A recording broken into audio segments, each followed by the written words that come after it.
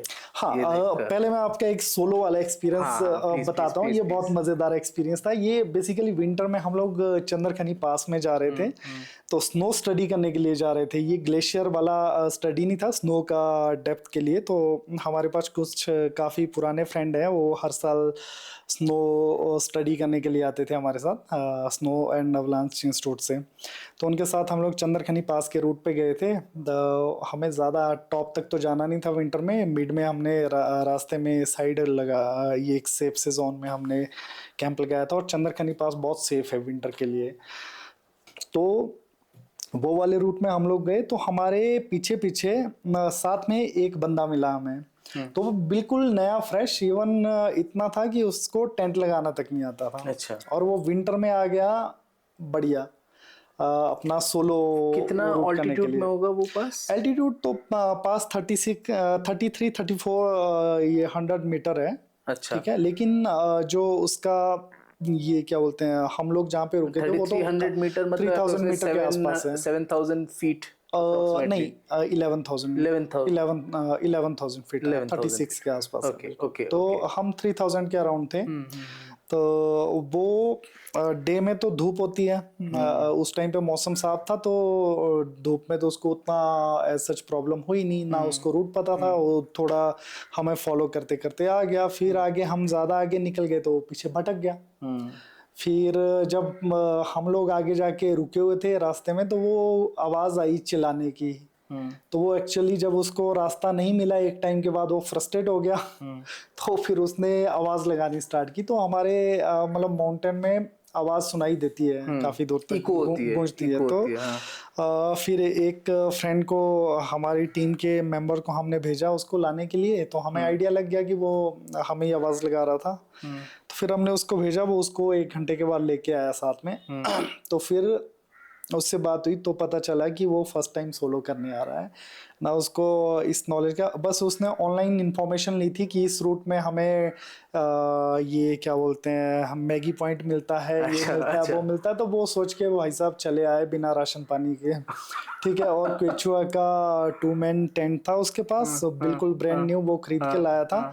मतलब ओपन भी नहीं किया था बेसिकली उसने। जो नया टेंट होता है ना, उसमें स्ट्रैप वगैरह लगाने होते हैं, है ना। तो वो सब भी नहीं लगे हुए थे। तो जैसे ही वहां पे पहुंचा तो 4:30-5 बज गए थे। और माउंटेन में आई थिंक जैसे ही धूप जाती 3-3:30 बजे, उसके बाद शेडो एरिया में ना एकदम से टेम्परेचर ड्रॉप होता है विंटर में, करेक्ट, है ना। आई एग्री विद और यू। विंटर में -15-20 डिग्री तक ये वाले रीजन अचानक से फॉल होता है। माउंटेन में टेम्परेचर चला जाता है। तो जैसे उसके बाद उसके हाथ पैर जमने स्टार्ट हो गए, तो चाय तो हमने उसको पिला दी। तो उसके बाद जैसे ही चाय पानी पिलाया हमने, फिर उनकी हमने कहानी सुनी। तो उन्होंने अपनी कहानी बताई कि मैं सोलो करने जा रहा हूँ, ये है वो है। तो अब मुझे उसको उतना समझ में आ गया कि अब उसके बस में है नहीं। तो पहले तो वो हमें फॉलो करते करते आ गया। जब हम लोग आगे निकल गए तो फिर वो हिम्मत हार गया था, थक भी गया था। तो उसके बाद उनको हमने बैठाया, फिर समझाया कि आज के बाद कभी भी विदाउट गाइड के किसी भी जगह पे मत जाओ, खासकर माउंटेन और विंटर में तो सोचना भी मत। एकदम ठीक है, फर्स्ट थिंग ये तो फिर वो एग्री हुआ और उसने वहीं पे टेंट लगाया, मतलब लगाने का प्लान किया। तो हमने बोला कि खाना वाना हम लोग दे देंगे तो आप टेंट लगा लो अपना। तो फिर जब उसने टेंट निकाला तो उसको टेंट का पता ही ना चले कि सर पैर किधर क्या है, कर लगाना तो है। कंफ्यूज हो गया। ऑलरेडी ठंड से उसकी हालत खराब हो गई, हाथ पैर काम करना बंद कर रहे थे। और टेंट का वो जैसे उसने स्लैग ओपन किया तो उसके बाद उसको समझ में ना आ रहा है कैसे कौन सा रॉड किधर लगाना है, क्या लगाना। और ब्रांड न्यू टेंट, ना उसमें स्ट्रैप लगे हैं ना कुछ, वो भी टाई करने को है, उसके जो थ्रेड है वो भी टाई करने को थे। तो फिर हमने उसकी हेल्प की, फटाफट टेंट लगवाया। हमने कहा जिस तरीके से तू आया है, अगर तू और जगह पर होता तो तेरा सर्वाइवल तो हो गया है ना, ये बचना बहुत मुश्किल होता है ऐसी कंडीशन में।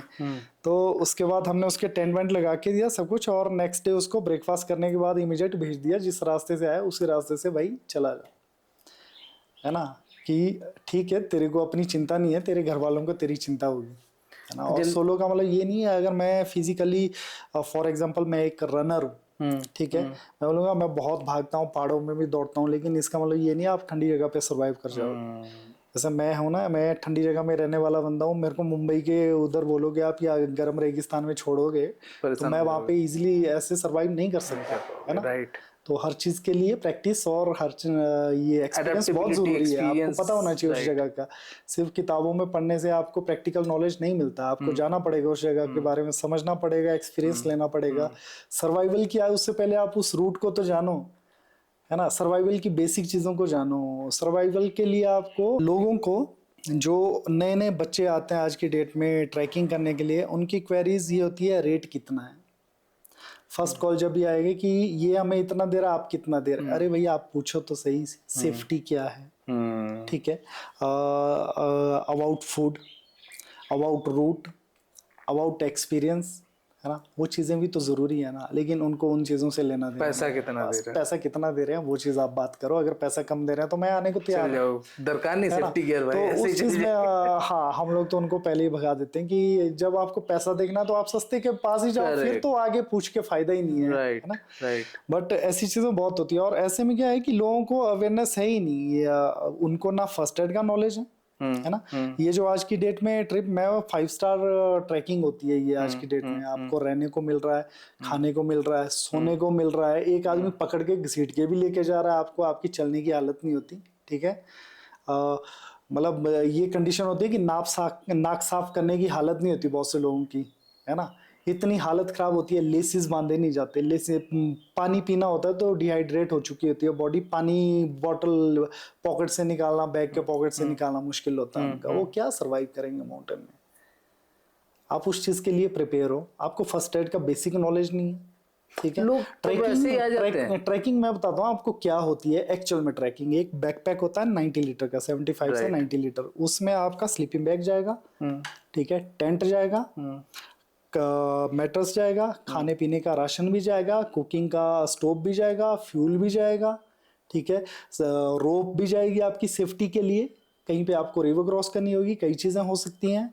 फर्स्ट एड का पूरा डीपली नॉलेज आपको होना चाहिए, जितनी भी चीजें आपके साथ माउंटेन में घट सकती है। वो बोलते हैं ना कि जब भी आप अपनी प्रेपरेशन करो तो बुरे से बुरा सोच के सको कि माउंटेन में मेरे साथ क्या बुरा हो सकता है, मैं गिर भी सकता हूँ, पॉसिबिलिटी है ना। ये तो नहीं है मैं बीमार से बहुत ज्यादा बीमार भी हो सकता हूँ, मुझे मेडिसिन का नॉलेज ना जरूरी थोड़ी है हर एक को, हाई एल्टीट्यूड या हेडेक की, तो उसके अलावा और 100 इमरजेंसी हो सकती है ना।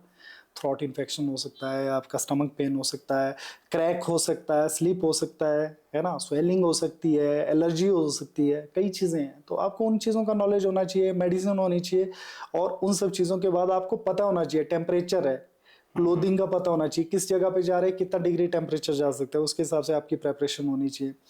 उसके बाद उस एरिया का नॉलेज होना चाहिए, सेफ्टी का नॉलेज होना चाहिए, वहां से बाहर निकलने का पता होना चाहिए, कितने दिन से कितने दिन लगने चाहिए उसका पता होना चाहिए। राशन आपका पर, है ना, किलो के हिसाब से नहीं गिना जाता कि मैं इतना किलो खाता हूँ, घर में बैठ के मैं इतनी 2 थाली खाना खाता हूँ या 4 थाली खाता हूँ, ठीक है। वहां पे आपको राशन लेके जाना पड़ेगा एनर्जी के हिसाब से, कितनी आपकी बॉडी की नीड है उस हिसाब से, ताकि आपकी बॉडी, हाँ कैलोरीज के हिसाब से, ताकि आपकी बॉडी का जो बैकपैक का वेट है ना, वो आपको ही ढोना है, ठीक है ना। जब ढोना है तो उसमें भी एनर्जी जानी है, तो आपने उतना ही कैरी करना है उसको कि कर पाओ। नहीं तो पता चला मैं बहुत खाता हूं तो एक्स्ट्रा राशन डाल के बैठे हैं, वो 90 का राशन उठाना 180 किसको लीटर पड़ेगा, है ना। अब अगर उतना डीप नॉलेज मैं बताने लगा नहीं, आपको, पोर्टर भी लेते हैं क्या लोग? नहीं फॉर एग्जांपल एक ट्रैकर का जो इंफॉर्मेशन बता रहा हूँ कि क्या क्या उसको पता होना चाहिए, है ना। तो वो सब चीजें, उसके बाद सेफ्टी टूल्स, सेफ्टी गियर्स, है ना, वो चीजें भी होनी चाहिए। उतनी चीजें करते करते तो आज के बच्चों के पास नहीं है। मैं बोलता हूँ 80% ऐसे होंगे जिनको माचिस, मैच बॉक्स या बैटरी, एक्स्ट्रा बैटरी कैरी नहीं करते, है ना। उनको ये चीजें नहीं पता है। कई हेड टॉर्च के बजाय रेगुलर टॉर्च लेके चले होते हैं, अच्छा, है ना। वो चीजें भी हाथ तो में ध्यान लगा में के रखनी है। आप हाथ से टॉर्च संभालोगे, खुद को संभालोगे या संभालोगे। डंडा संभालोगे, है ना। हम लोग जो लग्जरी ट्रिप करवाते हैं, लग्जरी ट्रिप बोल सकते हैं इनको, जो रेगुलर ट्रैक्स है ना, जिनमें खाना पीना रहना सब कुछ मिलता है, तो लग्जरी हो गया वो। Correct. उसके बावजूद भी अगर आप मेंटली प्रिपेयर नहीं हो उस ट्रैक के लिए, आप फिजिकली प्रेपरेशन नहीं करते हो, सीधे सो के उठ के आते हो, है ना, तो वो प्रॉब्लम देगा, वो डिजास्टर करेगा आपकी लाइफ में। और वो हम जैसों के लिए वो मतलब प्रॉब्लम देगा ही देगा। हमें रेस्क्यू के लिए रेडी रहना पड़ता आपने है। टर्म लग्जरी ट्रैक बोला, राइट? बिल्कुल। कौन से ट्रैक्स को, जैसे जो सब चलता है, जैसे हमता ट्रैक हो गया, हमता पास ट्रैक भी हाँ हो बिल्कुल। गया। आज की डेट में देखो, मेरे ख्याल उत्तराखंड और हिमाचल को तो क्या बोले, एक काइंड ऑफ सब्जी मंडी बना के रखा है ना। किसी ट्रैक का इतना ओवर क्राउड डाल के रखा है जहाँ पे हद से ज्यादा लिमिटलेस है ना। मतलब हमटा पास जो आपने नाम लिया, उसमें तो जगह तक नहीं बचती है टेंट लगाने के लिए, इसलिए मैंने ये नाम है लिया। ना। इतना इतना ज्यादा ओवर क्राउड, वाटर पॉल्यूशन अलग से, हम्म ठीक है, बेस स्टेशन खत्म होती है अलग से, हर जगह पे टेंट टेंट टेंट टेंट लगा के रखे हैं, इतना टेंट सिटी बना दे रहे हैं तो आस्ते आस्ते। क्या आप, इतने पहाड़ हैं, इतने ट्रैक्स हैं, आप अलग अलग जगह पे जाओ। जहां पे 100 लोग जा रहे हैं, 101 नंबर आपको क्यों बनना है वहां पे। आप किसी दूसरे ट्रेल पे चले जाओ ना, जहाँ पे आपको मजा भी आए ट्रैक करने का। ट्रैक करने का मतलब क्या, आपको रनिंग थोड़ी ना करनी है वहां पे। कि आप एक कोई किसी ट्रेल पे जा रहा है तो आपको भी वही फॉलो करके दूसरी जगह पहुंचना है। अरे भाई, पहाड़, हिमालय बहुत बड़ा है, हिमालय में हजारों जगह, आप अलग अलग एक्सप्लोर करो। माउंटेन में किस लिए आते हैं आप लोग, माउंटेन को देखो, समझो, पहाड़ों को समझो, नेचर को समझो, है ना। वहाँ की वाइल्ड लाइफ देखो, वेजिटेशन देखो, टेरेन देखो, स्नो है ना। अलग अलग फील्ड है, कई जगह ग्लेशियर भी मिलते हैं आपको देखने को, रिवर्स है, स्ट्रीम्स है, वो चीज़ों का मजा लो, उनका साउंड सुनो, है ना, उनका बेसिक नॉलेज लो। पहाड़ों में बहुत सी जड़ी बूटियां है ना, वाइल्ड लाइफ है, राइट। उनके बारे में पता करो।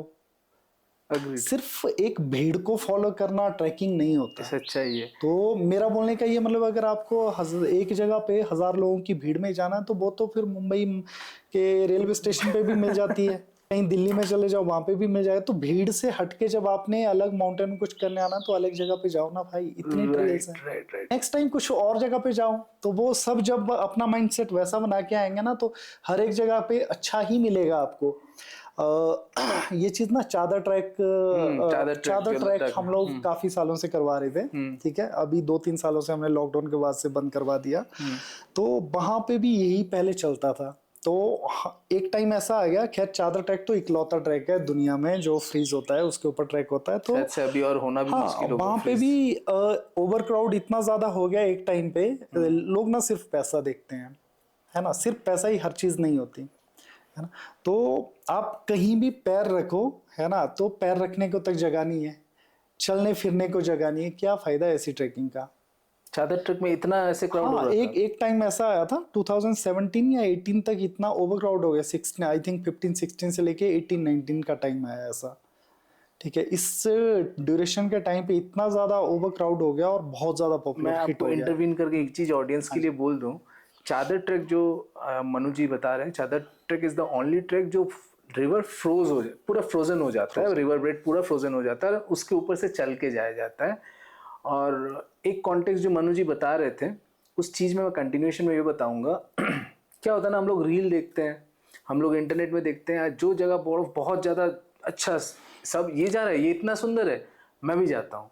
टेक्निकली वो रील देख रहे हैं लाखों लोग, मिलियंस लोग, और वहाँ पर हज़ारों लोग पहुँच गए, स्लॉट्स में हज़ारों लोग पहुँच गए। और वो ना, वो आप पहुँचने के बाद आप खुद को, रीगेन करने में ज्यादा समय ले देते, तो compare to you are getting connected with the nature. जहां पर ऑलरेडी 1000-10,000 लोग पहुंचे हुए, वहां पर नेचर के साथ कहाँ कनेक्ट हो गए? बिल्कुल। नेचर के साथ कनेक्ट होने के लिए सेरेनिटी चाहिए। तो आपको ये भी समझना है, जहां आप जा रहे हो वो जगह अगर सब लोग देख के पहुंच ही रहे, आप वो नेचर को फील करने से ज्यादा वो नेचर को हार्म करके आ जाओगे। और वो होता भी है। मैं सबके केस में नहीं बोलूंगा, बहुत बहुत केसेस में मैं पर्सनली देखा हूँ। आई बिलीव मनु साहब भी अग्री करेंगे। जा रहे वहीं पर रैपर फेंक के आ जा रहे, बॉटल फेंक के आ जा रहे, राइट। खाना खा के वहीं पर सब, मतलब आप जैसे हालत में गए हो नेचर को एंजॉय करके एटलीस्ट उस हालत में तो छोड़ के आओ। राइट। और दूसरी बात, नेचर को फील करना है ना, इंसान को फील करने जा रहे हो, ये सोच लो। जैसे आपने बताया मुंबई में आपको इतना भीड़ मिल जाएगा, या कोई भी सिटीज में आपको इतना भीड़ मिल जाएगा। If you are coming down to Himalayas, you want to feel that serenity and the vibration, तो भाई साहब आप सिर्फ सोशल मीडिया का इन्फ्लुएंसेस से इन्फ्लुएंस होके मत आ जाइए। थोड़ा सा वहां के जो एक्चुअल एक्सपर्ट्स हैं, जो भी एरिया में आप, चाहे उत्तराखंड में जा रहे हो, हिमाचल में जा रहे हो, नेपाल में जा रहे हो, या ट्रांस हिमालयन रीजन में कहीं पर भी जा रहे हो, चाहे आप पाकिस्तान के हिंदुकुश रेंज में जा रहे हो, तो ये ट्रांस हिमालयन रेंज जो है, वहां पर कहीं पर भी जाइए, जहां जाना चाह रहे हो वहां के लोकल से समझिए। और रेट से ज्यादा प्रायोरिटी सेफ्टी और नॉलेज को देना जरूरी होता है। ये इंपॉर्टेंट कीजिएगा। पैसा रहेगा तो जान वापस नहीं आएगा, जान रहेगा तो पैसा माइनस प्लस करके आ ही जाएगा। बिल्कुल।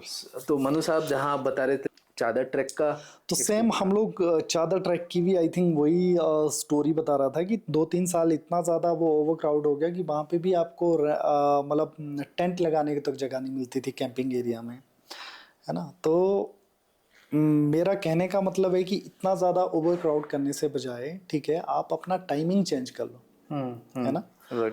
हर चीज़ को आप आगे पीछे शिफ्ट कर सकते हैं ना। एक सर्टन टाइम आता है, उसी टाइम पे सबको जाना होता है, वैसा क्यों है? राइट, उस चीज को हाँ डाइवर्ट करो। वो फंडा हो जाता है ना कि सीजन के समय। चादर ट्रैक का तो मैं समझता हूँ कि सीजन है, लेकिन उसमें भी एक टाइम आता है ना। स्टार्टिंग के टाइम पे जाओ, स्टार्टिंग के टाइम पे काफी कम होते हैं, और ये 2-3 साल से अभी भी आई थिंक बिफोर कोविड, फिर उसका क्लाइमेट चेंज हो गया। उससे पहले आई थिंक 13-14 से लेके 16-17 तक जो है मिड जन से मिड फेब या एंड ऑफ फेब तक ट्रैक होता था। चादर ट्रैक सॉलिड रहती थी आइस। लेकिन फिर ग्लोबल वार्मिंग का इफेक्ट होना स्टार्ट हो गया, तो उसके बाद इतना ज़्यादा चेंज हो गया कि कई बार तो 15 दिन मिलते हैं चादर। आज की डेट में अगर एक्चुअल टाइमिंग देखोगे तो 15 दिन का बचा है चादर ट्रैक का। एक्चुअली पूरा फ्रोजन होता है। बाकी 90% अगर आप बहुत से वीडियोस लोग ट्रैक्स के डालते हैं, उसमें देखोगे मोस्टली प्लेसेस पे आपको मतलब 50% 60% ट्रैक जो है पानी में, नदी में उतर के करना पड़ता है। ठीक है, क्या फायदा है ऐसी जगह पे इतने पानी में कूदने तक जाने का, जहाँ पे आपका की सेफ्टी जीरो हो जाता है, टेम्परेचर जीरो है, हाई एल्टीट्यूड है, एक्लेमेटाइजेशन का प्रॉब्लम होता है वहाँ पे। बहुत सी चीजें हैं। विंटर में आप ऑलरेडी -25-30 डिग्री टेम्परेचर वहाँ पे है, 25-30 डिग्री, तो पानी का टेम्परेचर उससे भी जीरो है ना, -40-45 डिग्री तक होगा। तो उस केस में जब आप पानी में उतरते हैं, कभी भी आपको ये क्या बोलते हैं, जो भी टेम्परेचर रिलेटेड प्रॉब्लम होने के चांसेस होते हैं, है ना, बीमार होने के चांसेस होते हैं, तो उस चीज़ को अवॉइड करो, या फिर आप सेफ टाइमिंग पे आओ। राइट, है ना। और ये बात आपकी भी सही है कि जो एक टाइम है वो चादर ट्रैक का तो बहुत कम है, लेकिन चादर ट्रैक को अगर हम हटा दें, बाकी ट्रैक के लिए तो टाइम बहुत है। बहुत सारे जगह हैं घूमने के लिए, बहुत सारे ट्रैक एरियाज हैं, you can search for it. बिल्कुल, सब जा रहे हैं तो हमको भी जानना है। राइट, मैं वही बोलता हूँ कि आप अपना टाइम चेंज कर सकते हैं ना। ऐसा चलो मैं बोलता हूँ कि 50% 30% लोग ऐसे होंगे, ठीक है, जिनको उसी टाइम पे छुट्टियां मिलती है, या स्कूल किसी के फ्री होते हैं, कॉलेज के एग्जाम्स होते हैं, ठीक है, तो वो हो सकता है। लेकिन 70% लोग ऐसे हैं जिनके पास टाइम, बाकी टाइम वो मई जून या मई जून छोड़ के सितंबर अक्टूबर को भी तो अपना शिफ्ट कर सकते हैं। उस टाइम पे बहुत कम लोग होते हैं उस ट्रेल पे। आप तब जाओ ना, आप नेचर का भी मजा लो, सीजन का हिसाब लो। जब आपको टेंट में सोने को जगह नहीं, फिर उसके बाद आप वहां पे जाके लड़ाई झगड़ा करते फिरोगे क्या आप नेचर को एंजॉय करोगे? अब जो कमिटमेंट करने वाले वो भी वैसे, और आने वाले वो भी वैसे। गलती तो दोनों की है। Right, agree. ठीक है, मेरा तो बड़ा सिंपल सा पता है, अगर आपको भीड़ भड़ाके में जाना है जाओ, मैं नहीं जा रहा। सीधी सी बात है, ना मैं लेके जाऊँ ना मेरे को इतनी सरदर्दी जो मैं है, हमता पास सीधी का सी बात है। एग्जांपल आपको लिया ना, इस जब कारण से सेफ्टी नहीं है तो मैं क्यों लेके जाऊं, मेरा तो पहला कंसर्न है सेफ्टी फर्स्ट, है ना, उसके बाद आती है बाकी चीजें। क्लाइंबिंग में भी हमारा वही रूल होता है, सेफ्टी पहली बात है, सबमिट सेकंड है ना। सबमिट होता है पीक का सबमिट करना, पहुंचना पूरा हम टॉप तो तक। मोस्टली लोग क्या करते हैं, हमारा सबमिट करना है, हमें सबमिट सेकंड नंबर पे रखना, सेफ्टी फर्स्ट है। अगर सेफ्टी में गड़बड़ है तो फिर सबमिट नहीं होगा, सीधी सी बात है। सेफ्टी को दे, अब वेदर कंडीशन खराब है, आप मारने के लिए तो किसी को लेके जाओगे नहीं। दूसरा एक टाइमिंग होता है हर चीज का, अगर सही टाइम पे नहीं पहुंचाओगे तो लेके कौन आएगा उसको।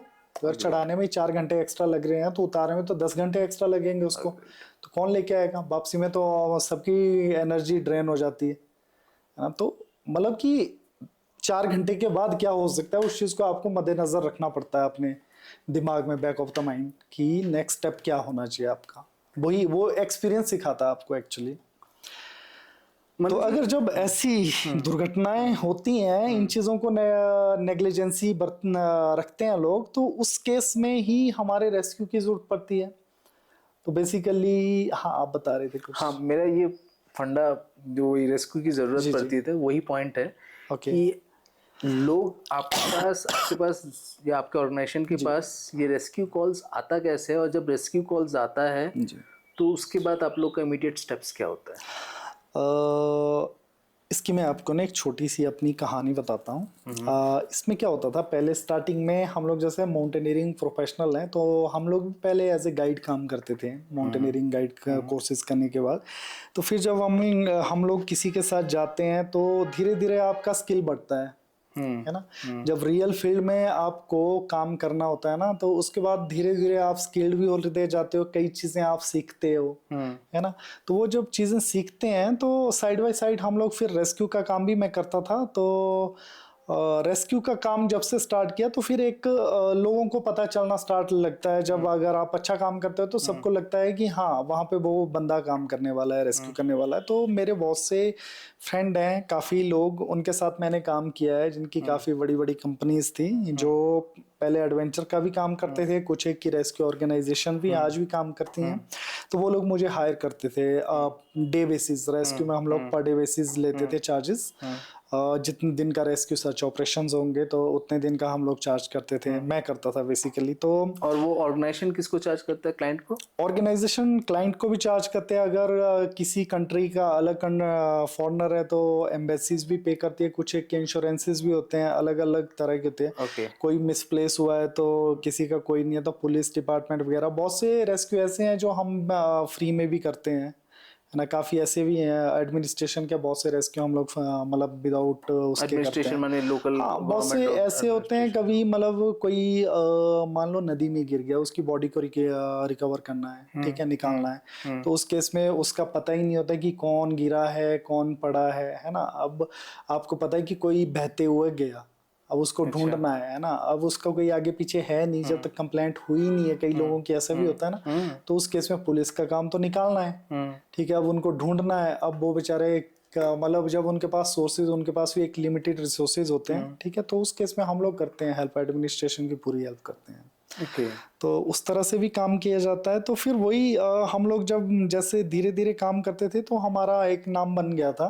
तो नाम बनने के बाद हमें कॉल्स आते थे। फिर पहले तो हम लोग एक हमारे फ्रेंड्स थे काफ़ी मेरे, तो हम लोग साथ में मिलके काम करते थे। तो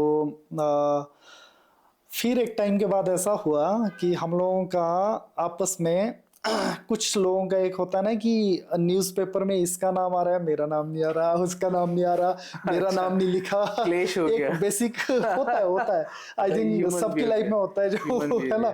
तो बाद में नहीं होता, शुरू शुरू में ये चीजें छुपती है, कभी वो होती थी, हमारे बीच में भी हुई, हमारे दोस्तों के बीच में। तो फिर मैंने एक हम लोगों ने 2-3 लोगों ने प्लान किया कि हम एक एनजीओ बनाते हैं रेस्क्यू की। तो अब काम तो हम वैसे भी साथ में करते हैं, तो एनजीओ बना के कर लेते हैं। उसमें क्या होगा कि अगर कल दिन एनजीओ का नाम डालेंगे, तो उसके बाद हमने वही प्लान किया, करेक्ट, कि हम लोग अब ना पर्टिकुलर किसी का नाम नहीं डालेंगे, एनजीओ का नाम दे देंगे हम अपनी कंपनी का। जब भी न्यूज में आएगा तो एनजीओ का नाम आएगा तो सब खुश है, करेक्ट, ठीक है, तो सारे हैप्पी। करेक्ट। तो तब से लेके हम लोग आई थिंक 14 या 15 में हमने एनजीओ हिमालयन रेस्क्यू टीम करके एनजीओ बनाया। तो तब से लेके हम लोग कर रहे हैं, अभी भी कर रहे हैं। अभी में हमारी टीम बेसिकली हमारा हेड ऑफिस जो है कटागला कसोल में रजिस्टर्ड किया है हमने। तो क्योंकि मोस्ट ऑफ द केसेस हमारे पास सर्च एंड रेस्क्यू के कसोल एरिया में ही आते हैं, क्योंकि पार्वती वैली में बहुत ज़्यादा क्राउड है और काफ़ी ज़्यादा ये नदी में गिरने के ज़्यादा case. I think 60 to 70% case हमने वही देखे हैं जो सर्च किए हैं। उस केस में आप लोग क्या करते हो जब ऐसा पता जब आता है आपके पास केसेस? और शुरू में तो हमें काफ़ी एफर्ट लगाने पड़ते थे पार्वती रिवर में। अभी आज की डेट में ऐसा हो गया कि एक टाइम के बाद ना आप एक ही रिवर को इतना छान लेते हो ना, फिर आपको इतने एक्सपीरियंस होते हैं, आपको आइडिया लग जाता है कि हाँ आजकल रेनी सीजन है तो बंदा आगे जा सकता है, यहाँ फंसेगा या तो बॉडी यहाँ फंसेगा। नवंबर दिसंबर जनवरी का विंटर सीजन है तो पानी कम होता है, तो यहाँ इस पॉइंट में फंसने के चांसेस होते हैं। तो फिर हम लोग जब भी ऐसे विंटर के टाइम पे ऐसी कंडीशन में, तो पहले हम वही सर्च करते हैं कि जहाँ पे फंसने के जहाँ, और मोस्टली केस में वैसी जगह पे मिलते भी हैं। कई बार ऐसा होता है कि पानी भी अंदर खींच लेता है बॉडी को, और जब तक वो पूरी तरह से उसके अंदर पानी भरता नहीं है तब तक वो छोड़ता नहीं है ना। ऐसा भी होता है ना। तो कई बार तो विंटर में तो 2-2 3-3 महीने भी लग जाते हैं, कभी 10 दिन भी लगते हैं, है ना। समर में भी हफ्ता 10 दिन तो नॉर्मली अगर कभी बॉडी अंदर खींच लिया पानी ने तो वो छोड़ने में टाइम लेती है। कोई क्रिटिकल एक्सपीरियंस शेयर कर पाओगे? ऐसा बहुत से एक्सपीरियंस। चलो मैं आपको एक मनाली वाला ही केस बताता हूँ। ये था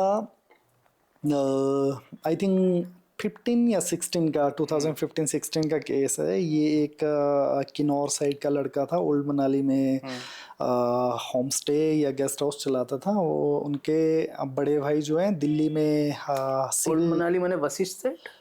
नहीं, old Manali, Hidimba side. Exact old Manali. Old Manali, okay. हाँ, वशिष्ठ के अपोजिट जो पुराना मनाली है। ओके, मैं समझ गया। हाँ, मनालसू रिवर के साथ वाला है ना। वहां पे तो उनका भाई दिल्ली सिविल कोर्ट के जज थे, तो उनका छोटा भाई था वो, और यंग था, आई थिंक 26-27 साल का था। तो उसका फॉल हुआ मनालसू नाले में, जो ओल्ड मनाली से रिवर आती है, वहां से अराउंड आधा किलोमीटर ऊपर जाके तो थोड़ी घूमने की जगह है ऐसे रिवर साइड पे जाने की। तो वहाँ पे एक लड़का वो टूरिस्ट लेके गया था अपने गेस्ट लेके, तो एक पत्थर से ना दूसरे पे जंप कर रहा था जो रिवर में होते हैं ना। तो हालांकि उस नदी में उतना ज़्यादा पानी नहीं होता, लेकिन इतना पानी था कि वो बह जाए। तो फ्लो एक ही जगह से निकल रहा था, और ये पत्थरों के ऊपर ना काई जमती है ना, तो वो स्लिपरी हो जाता है।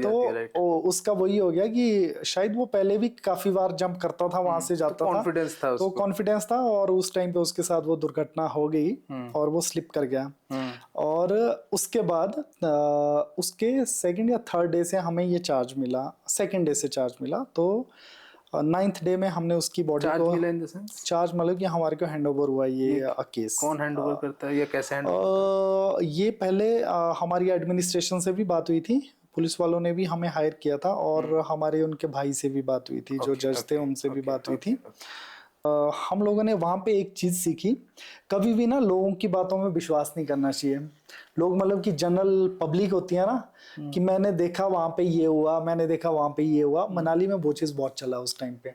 सब ने बोला हमने मनाली ब्रिज से बहते हुए उसको देखा, बहुत से लोकल्स ने ये हमें बता दिया। अब हमारा रेस्क्यू का एक ये रहता है, रूल रहता है कि जो लास्ट सीन पॉइंट होता है वहीं से ही सर्च ऑपरेशन स्टार्ट करते हैं। सिंपल सी बात है कि आपको पता है कि वहां से कोई बहा है, मैंने वहां पे देख लिया, तो वहां से आगे ही होगा ना, उसके ऊपर तो होगा नहीं वो। ठीक है, तो लोगों ने बोल दिया कि वहां से वो जो है बह गया है। तो हमने सोचा, उसके बाद आगे को ढूंढ लिया। आधे से ज्यादा गाँव वालों ने 4 या 10 बार ढूंढ लिया वहां पे रात दिन करके।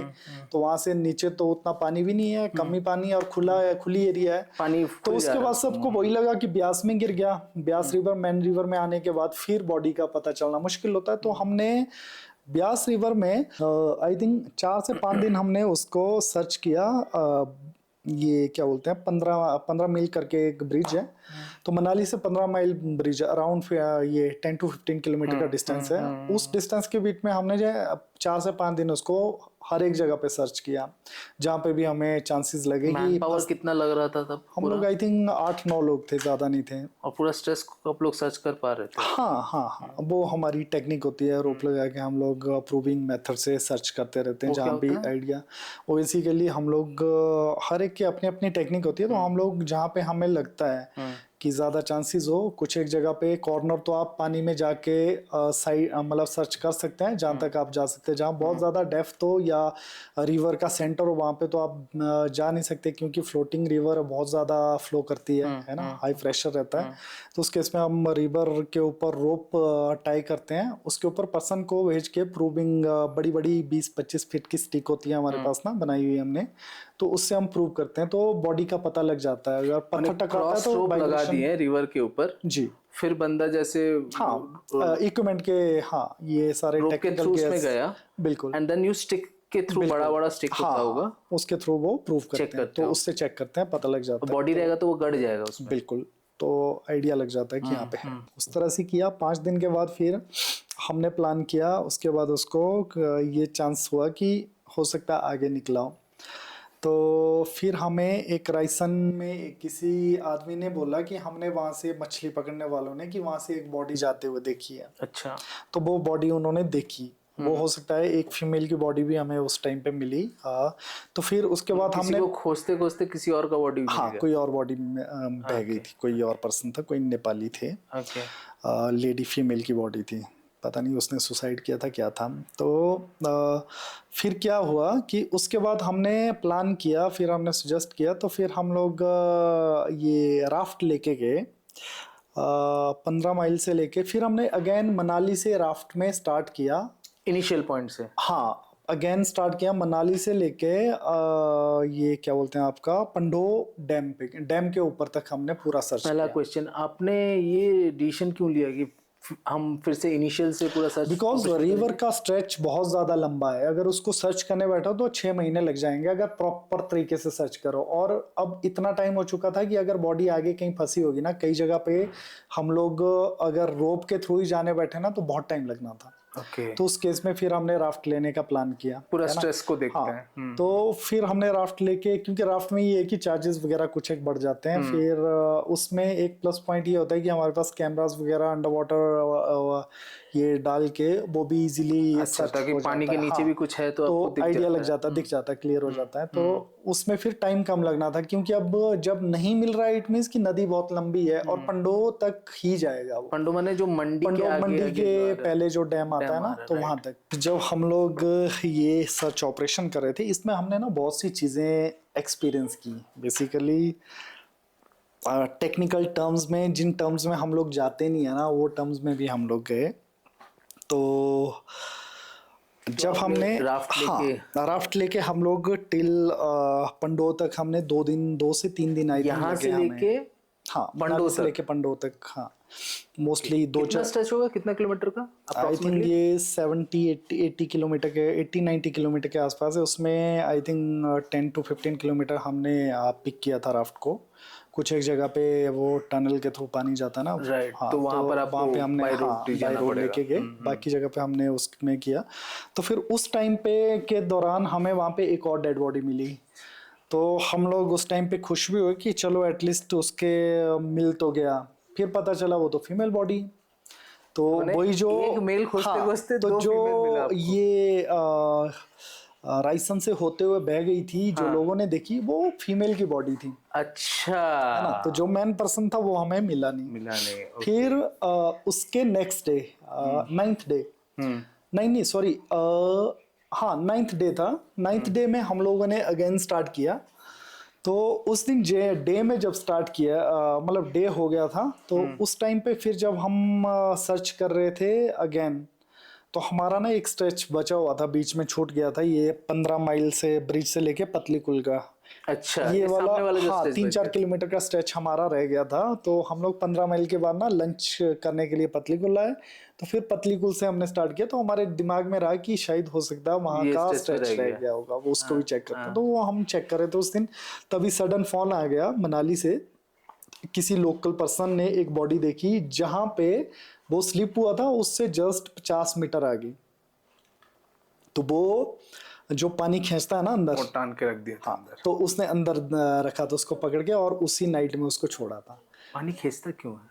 कौन इसका से मतलब फीचर होने से पानी खींच लेता है? इसका मेडिकल टर्म्स में तो मुझे भी उतना कंसेप्ट नहीं पता, बट जो हमारे आपके लोकल लोकल हिसाब उसमें से, हाँ। ये लगता है कई बार ना, जो जब तक बॉडी को पूरी तरह से वो फ्री नहीं करता ना, मतलब उसके ब्लड वगैरह सूख नहीं जाता अच्छा। अंदर, है ना, और पानी पूरी तरह से उसकी बॉडी में भरता नहीं, तब तक वो बाहर नहीं आता है।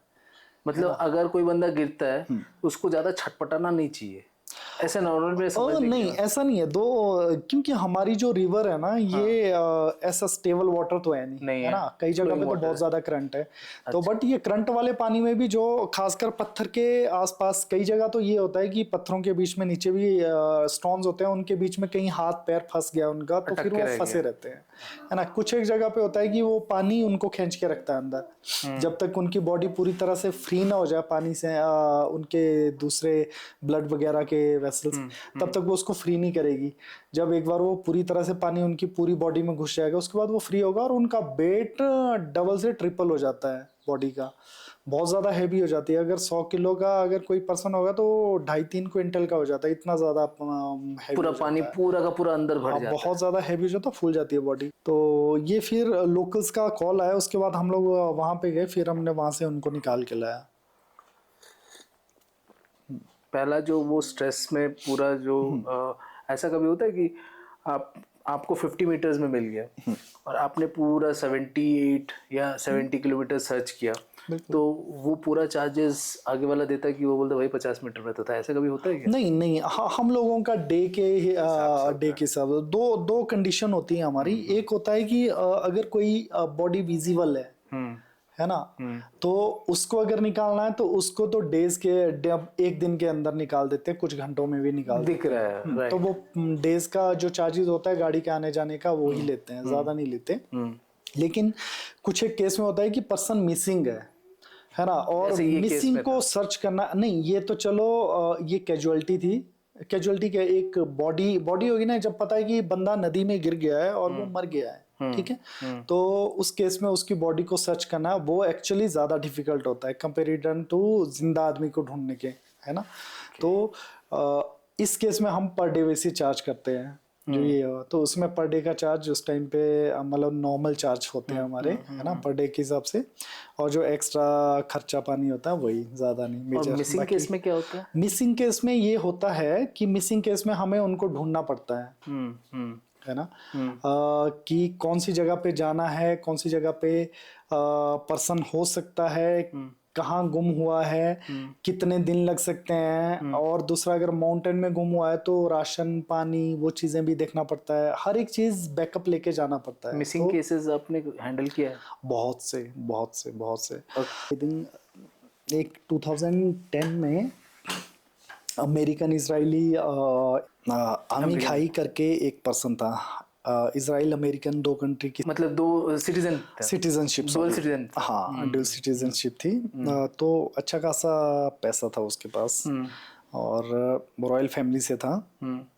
तो वो पर्सन मिसिंग हुआ था भुनभुनी, सॉरी भुनभुनी Okay. टॉप बोलते हैं, तो भुनभुनी टॉप, टॉप तो थोड़ा ऊपर है।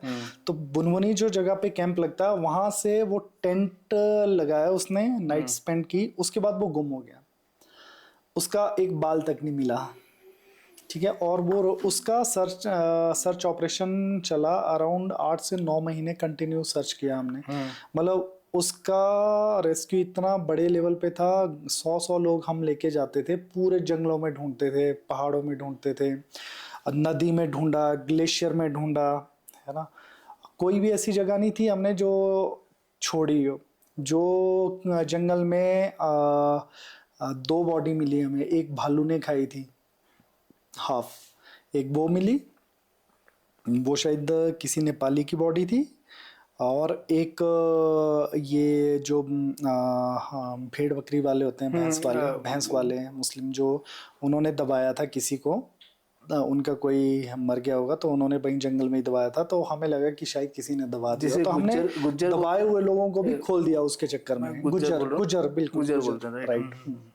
तो मंडी के गुजर, उनके राइट्स होते हैं कुछ कुछ जगह पे ना, तो उस एरिया में जो होंगे तो किसी ने दबा दिया होगा, कोई डेथ मिट्टी के नीचे दबा दिया। मिट्टी के, तो हमने वो मिट्टी के नीचे से भी बंदे निकाले। हम लोगों को लगा कि शायद अब हमने पूरा अपना 100% जितना दिया। पॉसिबिलिटीज है। बिल्कुल महीने लगे उस केस को फाइनल करने में, और 9 महीने के बाद फिर केस क्लोज कर दिया।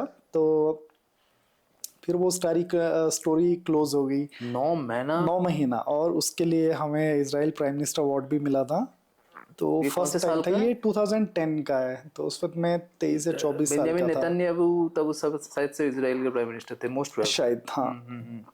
तो वो आए थे यहाँ पर? नहीं नहीं नहीं, मैं भी नहीं गया था। 3 लोगों को हमें मिले थे। तो हमारी जो टीम के लीडर थे जो उनको ही भेजा था। Right. बाकी मैं टेक्निकल लीडर था उस रेस्क्यू का। राइट।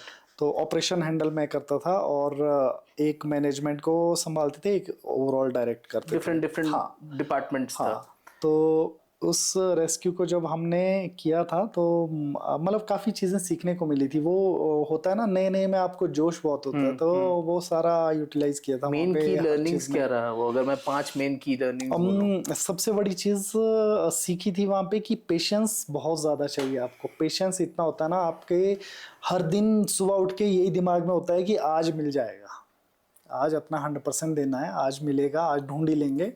लेकिन शाम तक ना, इवनिंग होने तक आपका पूरा जोश ठंडा हो जाता है, क्या होगा। फिर रात को फिर से प्लानिंग करके नेक्स्ट डे का फिर से सेल्फ इंस्पायर होना पड़ता है कि नहीं, अभी हिम्मत नहीं हारनी है। अगर हिम्मत हार गई तो फिर तो 9 महीने बहुत होते हैं। 9 महीने टॉर्चर होने का काम 9 होता है। महीना मतलब आप 10 दिन के सर्च ऑपरेशन में टॉर्चर हो जाते हैं। 10 दिन आप झेल नहीं पाएंगे अपने आप को, 270 दिन और प्लस। हाँ बिल्कुल, और हर 10 दिन के बाद स्ट्रेटेजी चेंज करनी पड़ती है। 10 दिन जब आप जंगलों की खाक छान रहे हो, ठीक है, उसके बाद एक होता ना कि बहुत बड़े एरिया में गुम हुआ हो, वो भी नहीं। एक सर्टन एरिया है, 1 दिन का ट्रैक है, कालगा फुलगा से भी, और खीरगंगा से 2 घंटे का है, खीरगंगा वहां से, तो उतना एरिया जा सकता है वो अगर गुम हुआ है ना।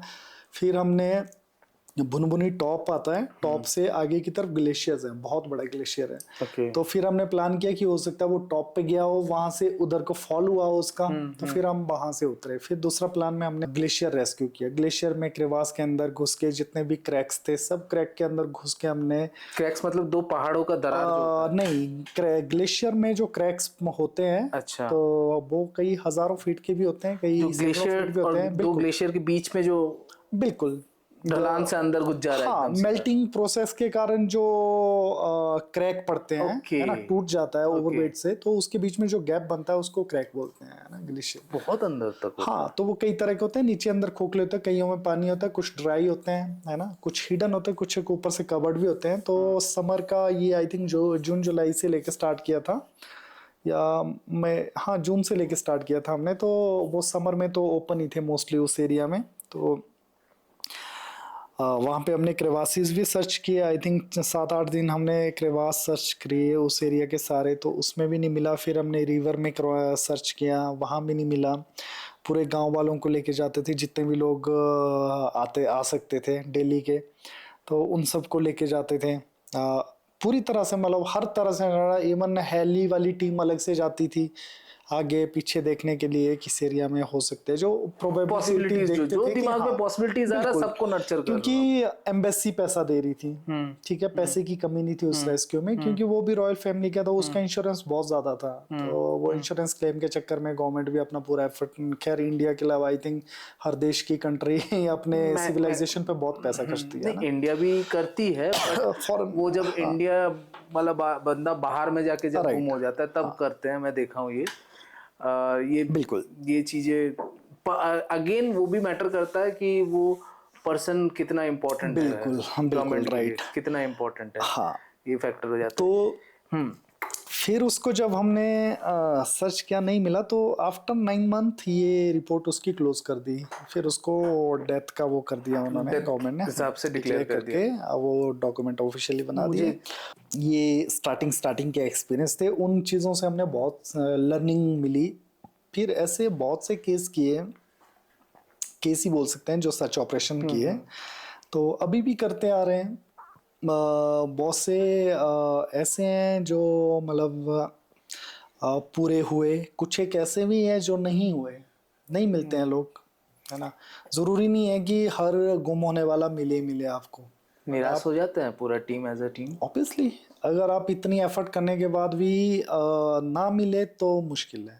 पर खुद को आप लोग समझाते आप कैसे? यकीन नहीं करोगे, दो तीन चीजें हमारे साथ हुई है, इन चीजों में ना हमें तांत्रिक वांत्रिक वो चीजें भी मतलब हमने फील हो जाता ट्राई है? की। अच्छा, ट्राई ओके। की आगे ये क्योंकि ऑप्शन को भी छोड़ेंगे? गांव गांव में जब आप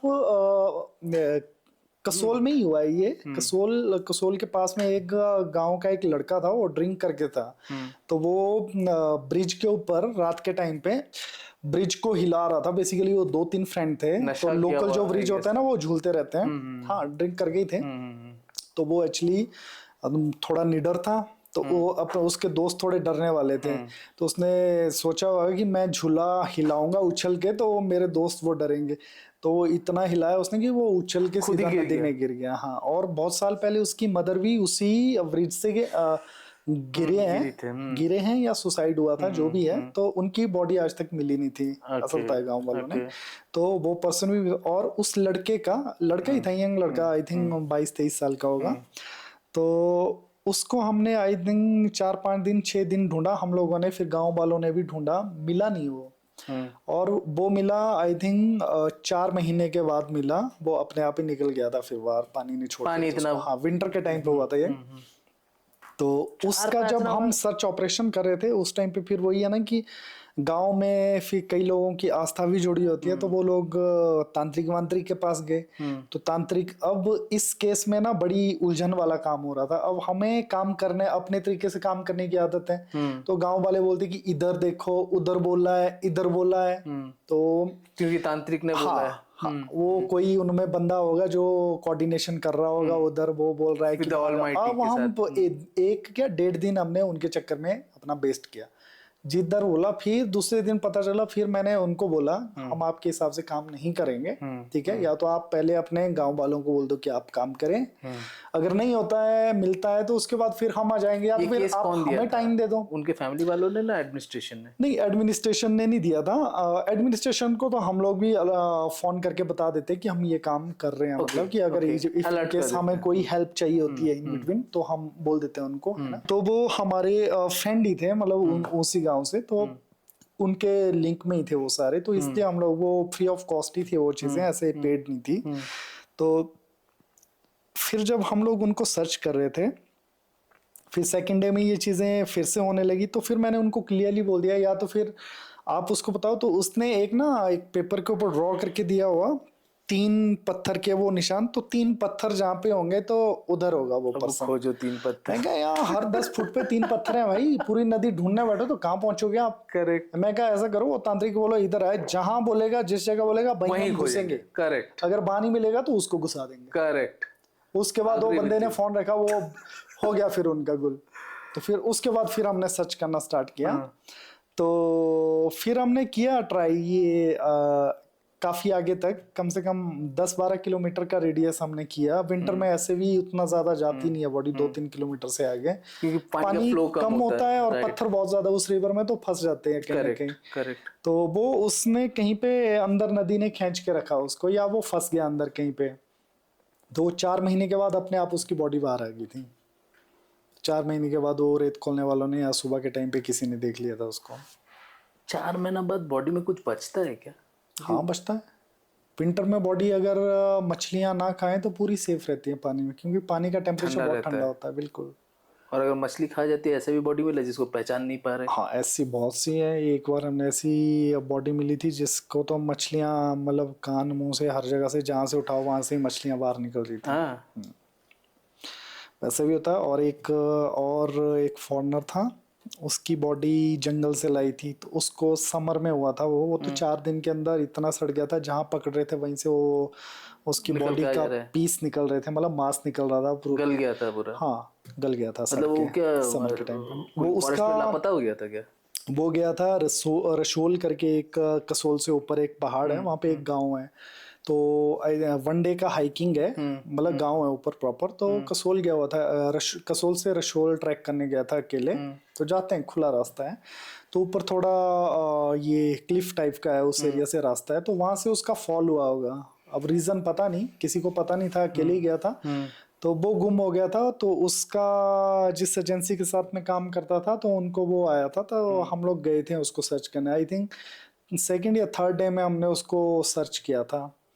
तो एक दो दिन तो हमने रूट रूट में सर्च किया, फिर आसपास इंफॉर्मेशन गैदर की कि इधर तो नहीं देखा, फोटो लेके सब जगह दिखा रहे थे कि कहीं तो नहीं मिला, ताकि उस एरिया में ढूंढे। फिर जिस दिन रशोल जा रहे थे तो उस दिन नीचे की तरफ खाई में दिखा वो गिरा हुआ, फिर वहां से निकाला उसको। तो जहां से पकड़ो वहीं से फिर हमने उसको टापलिन में लपेट के उठा के लाया, फिर भी इतने कपड़ों में फंस गया था।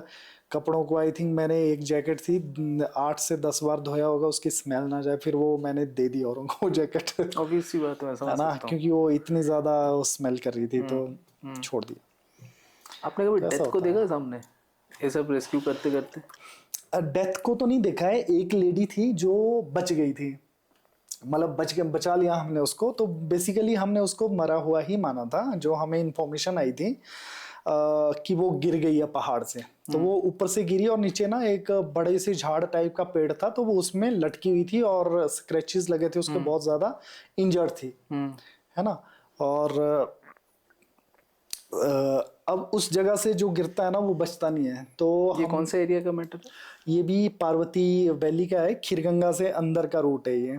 तो उस एरिया में कोई ट्रैकर्स वगैरह की टीम गई होगी, उनमें से कोई लेडी गिरी होगी, मतलब खीरगंगा तक वो घूमने गए थे, वहां से आगे घूमने आगे गए चल होंगे रहे डे हैं, में। क्योंकि खीरगंगा तक मैं गया हूँ, वो सेफ है। खीरगंगा तक ही गए, नहीं सेफ तो नहीं है, मतलब रूट सेफ है, बट वही है ना, किस्मत जब जिसकी अब खराब हो तो जिसका वो खराब कहीं है भी तो वो जाके कहीं कुछ पर भी भी हो जाएगा। आई सकता है। एग्री तो विद योर वर्ड्स। वो घूमने गए होंगे तो वहां से वो स्लिप होके गिर गई। तो वहां से क्लिफ है, सीधी खाई है, नीचे नाला है। सीधा?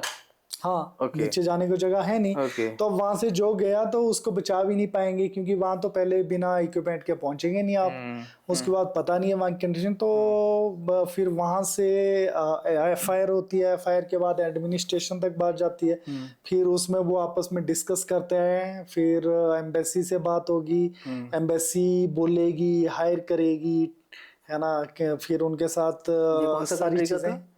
ये बहुत पहले की है, मुझे भी याद नहीं, आई थिंक 11 12 की ओके बात है ओके ये। ओके। तो फिर जब उनके साथ हुई तो आई थिंक फर्स्ट डे के आई थिंक 3-4 बजे के आसपास ये केस हुआ है।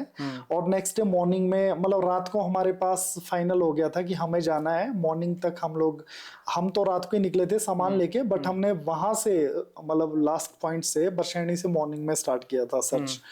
तो रात को हम अपना गियर लेके वहीं चले गए थे। ये था कि हमें ये न्यूज मिली थी कि वो गिर गई है, और मतलब सबने माना हुआ था कि खत्म हो गया। उनके जो साथ वाले थे उसके उनके फ्रेंड, और उनकी एज भी अच्छी खासी, मेरे क्या 56 ईयर्स के आसपास थी, फीमेल।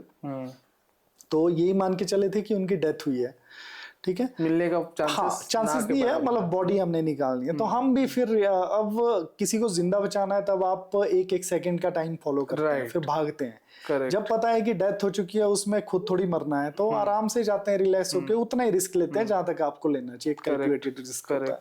तो फिर जब हम लोग गए उस पॉइंट पे, आराम से हमने बैठ के वहां पे पहले ये केले वगैरह खा लिया, हमने डाला हुआ था थोड़ा। उसके बाद हमने प्लान किया, फिर वो कोई जल्दबाजी वाला काम नहीं आराम किया से हमने, भाई, आराम धीरे से, से, हाँ, पता है मतलब, डेड बॉडी हाँ, लाना है। बिल्कुल।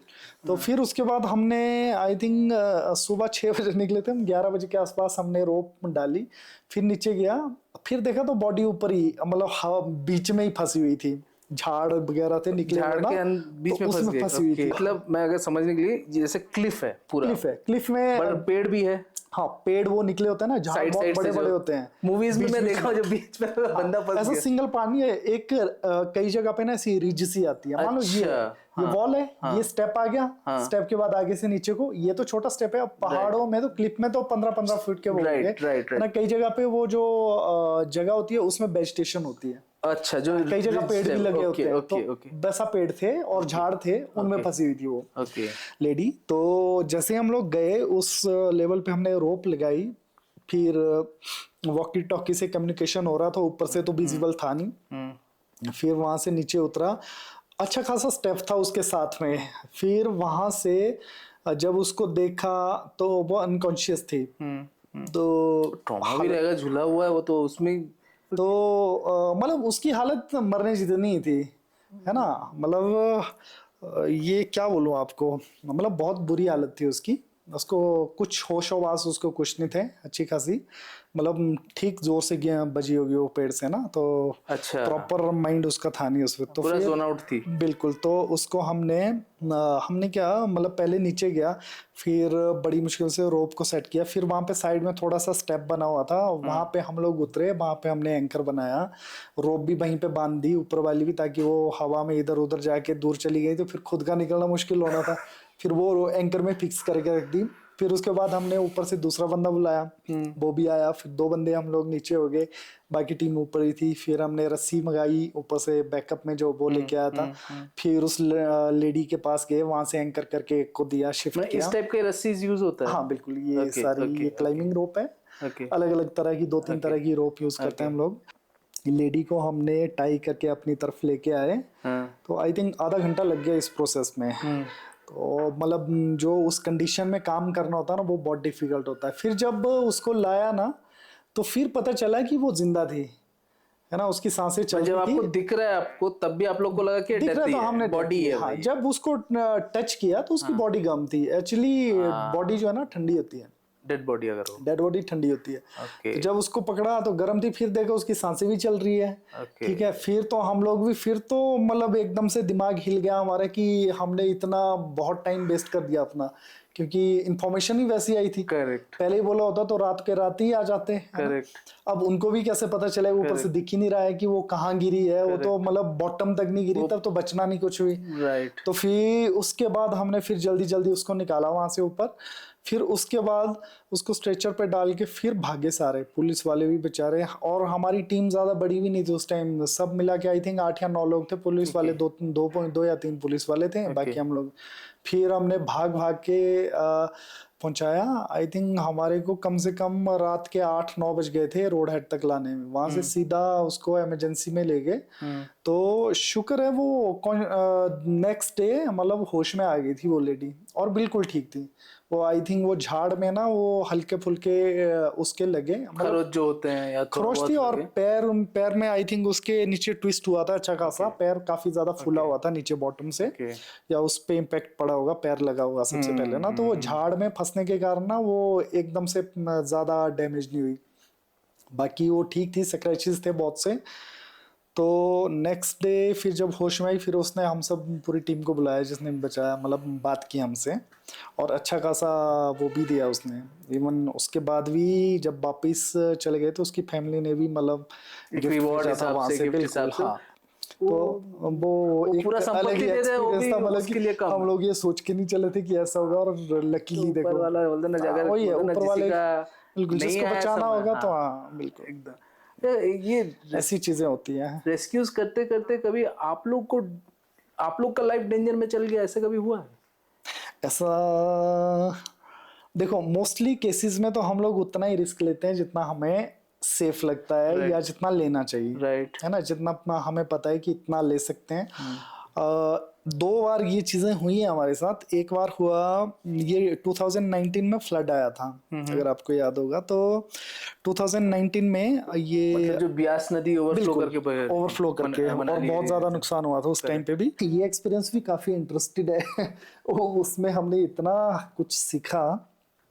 आई थिंक 22 या 25 लोग फंस गए थे। एक बेसिकली वो फ्लड देखने गए थे, जहाँ पे पैराग्लाइडिंग का लैंडिंग पॉइंट है ना, वो वाला एरिया है, ठीक है, यहाँ से 10-12 किलोमीटर है। तो वहां पे लोग सुबह 7 बजे के आसपास फ्लड देखने गए कि नदी में बाढ़ आई है, सब लोग गए। तो थोड़ी देर के बाद ना कोई एडवेंचर करेंगे पेड़ आया, ठीक है, तो वो फंस गया और उसने दूसरा वाला नाला डाइवर्ट कर दिया, पानी का फ्लो, आधा नदी फ्लो डाइवर्ट कर दिया, आधा क्या मतलब 30% पानी दूसरी तरफ से आ गया, वहां से एक और नाला था वो भी उसमें मर्ज हो गया, और वहां से जो फ्लो आया तो बहुत सारे लोग थे जिन्होंने देखा, वो भागे, जो भागे वो निकल गए, जो फंस गए 20-25-30 लोग थे, 25 या 21 ऐसे कुछ लोग थे, वो जो फंस गए तो वो फंस गए और साइड से होके, हाँ मतलब एरिया काफी बड़ा था पहले, मतलब वो आइलैंड क्रिएट हो, सब तरफ से पानी निकल रहा, वो बीच में फंस के रहेगा क्योंकि वो डाइवर्शन काट दिया। और वो थोड़ा एरिया नहीं था, कम से कम 20-25 बीघे का लैंड अंदर, काफी बड़ी लैंड है।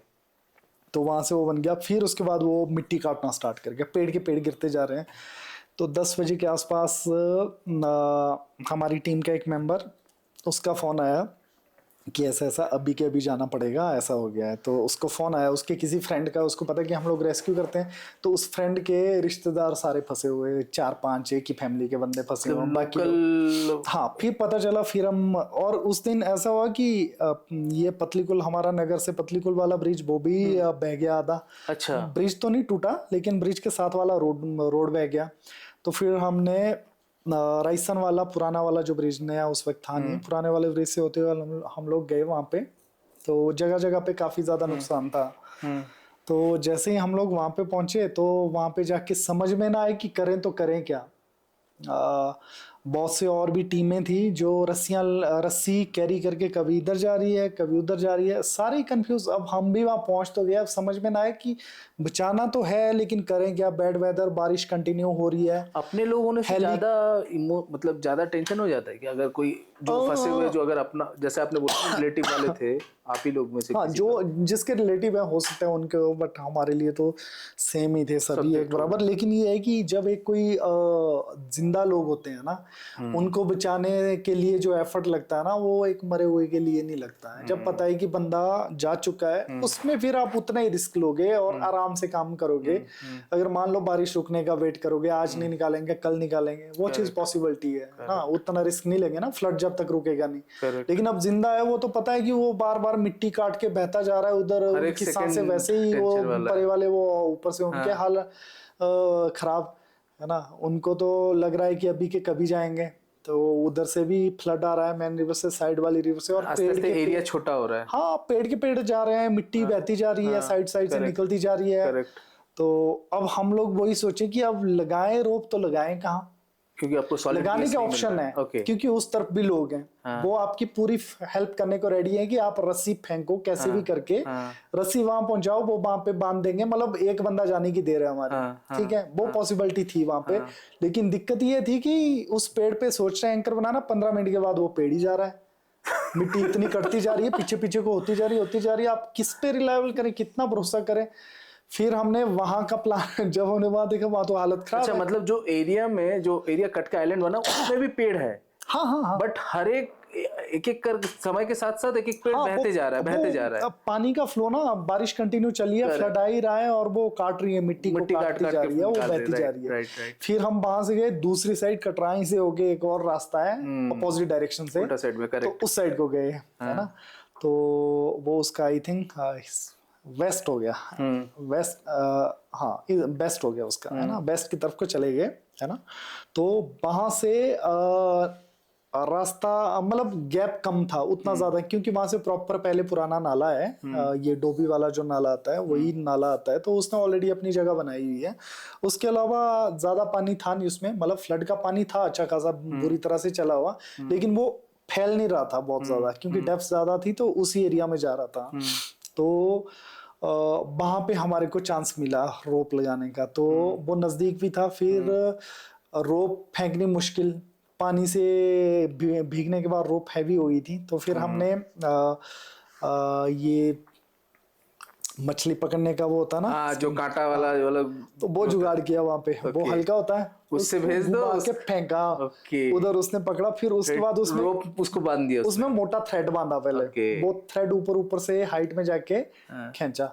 फिर उसके बाद, क्योंकि वो मछली वाला वो तो शायद टूट भी सकता था, फिर थ्रेड के बाद फिर रोप।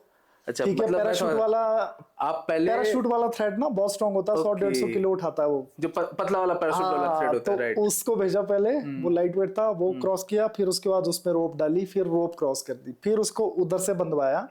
फिर जब वहां साइड से बांधा, तो इस साइड से भी बांधा। फिर इधर मैन पावर बहुत थी, मतलब काफी बहुत ज्यादा लोग थे, 150-200 लोग थे, एडमिनिस्ट्रेशन भी सारे थे। फिर हमने वहां से रस्सी बांधी, फिर उधर भेजा अपने बंदे, फिर हमने वहां से निकालने स्टार्ट किए। और फिर क्या हो गया कि पानी बढ़ना स्टार्ट हो गया थोड़ी देर के बाद, और ज्यादा बढ़ना स्टार्ट हो गया, और कंटिन्यू चला हुआ था। तो हम लोग निकाल रहे थे, आई थिंक 7 या 8 लोग बचे थे। उतने में एकदम से एक बड़ा सा पेड़ आया जड़ के साथ।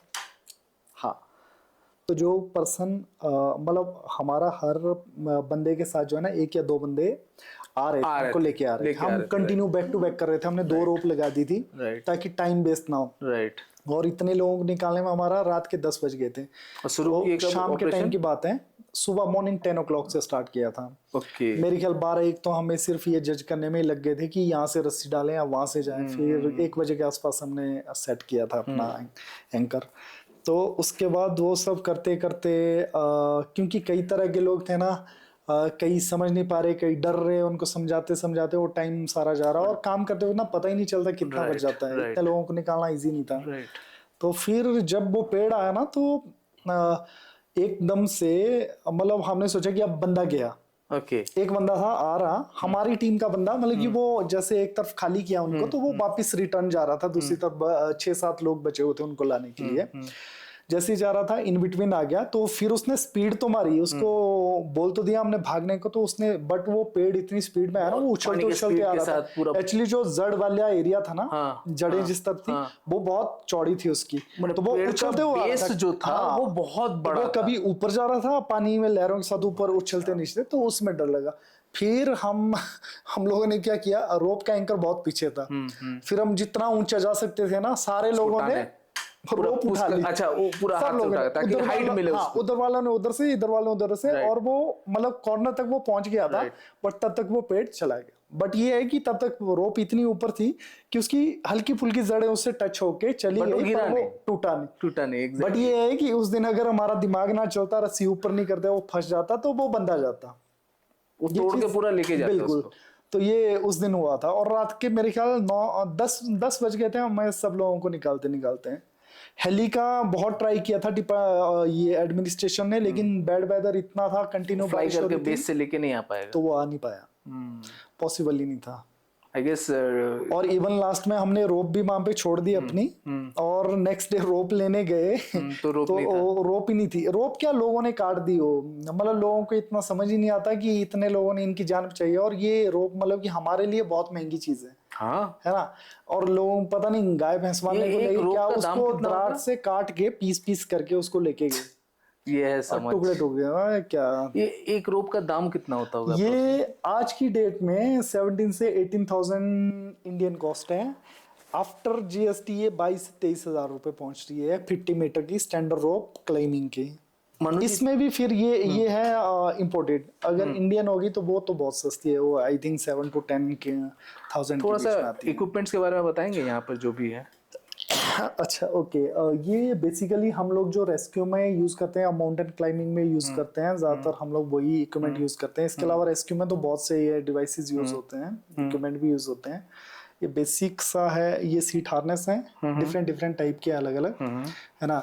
जैसे उसको क्या हार्नेस बोलेंगे आप? ये सीट हार्नेस ही, ये जितने भी यहाँ पे हैं सभी सीट हार्नेस, अलग अलग टाइप के हार्नेस। ये ब्रांड अलग अलग है, वो कैंप का है, ये बेल का है, ये भी कैंप का ही है, बट ब्रांड अलग अलग है, बॉडी को जो पहनाया जाता है।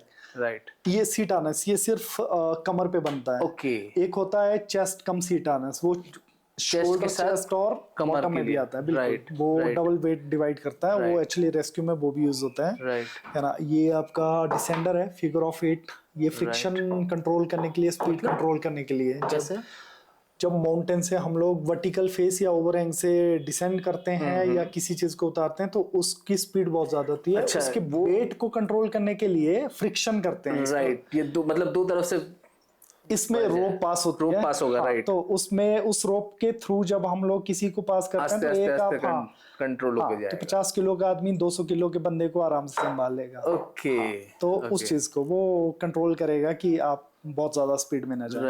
राइट। एंड वो ऑक्सीजन सिलेंडर है, ये ऑक्सीजन सिलेंडर, हाँ, एल्यूमिनियम है, लाइट वेट है। कितना लीटर आता होगा इसमें? और ये आई थिंक 15 लीटर के आसपास का है। ओके। और ये आपका शॉवल है, स्नो शॉवल। ये रेस्क्यू में या कैंपिंग में, ट्रैकिंग में यूज करते हैं, स्नो लाइन एरिया में। लाइट वेट होता है, डिग करने के लिए, स्नो डिग करने के, स्नो साफ करने। शॉवल का काम ही करता है, बट लाइट वेट होता है। तो जब कभी रेस्क्यू होता है, स्नो में कोई डूब जाता है अवलांच वगैरह में, तो इजीली उसको साफ करने के लिए यूज किया जाता है। लाइट वेट, अल्ट्रा लाइट है। And these are the axe, ये स्मॉल साइज एक्स हैं, 60 मीटर की, और ये 90 मीटर की है, सॉरी 90 सेंटीमीटर की है, ये 60 सेंटीमीटर। इसको यूज करते हैं स्नो को क्लाइंब करने के लिए? हाँ बिल्कुल, स्नो आइस हर जगह पे। मोस्टली। अच्छा, थोड़ा आइस और स्नो के बारे में थोड़ा सा डिफरेंस हल्का सा बताइए। आइस और स्नो, स्नो बेसिकली नेचुरल जो फ्रेश पड़ता है ना, सॉफ्ट होता है जो, that is called snow. Snow की बहुत सी कंडीशन होती हैं। हाँ, जैसे वेट स्नो होता है, एक नवंबर दिसंबर जनवरी में जो पड़ता है वो ड्राई स्नो होता है। ड्राई स्नो पानी नहीं उसमें होता, पानी की क्वांटिटी कम होगी होती है। और अच्छा। वो ज्यादा टाइम तक सरवाइव करता है, मतलब मेल्ट कम होता है अच्छा। है ना, ज्यादा टाइम तक टिकता है क्योंकि वो ड्राई है। अगर पानी की क्वांटिटी उसमें ज्यादा होगी, वेट स्नो पानी वाला स्नो होता है जो एकदम पैर रखोगे तो फ्रच करके आपका पैर पैर का भीगने के भीगने चांसेस का ज्यादा चांस होते हैं रहता ना। है। ओके। अच्छा, तो that is called wet snow.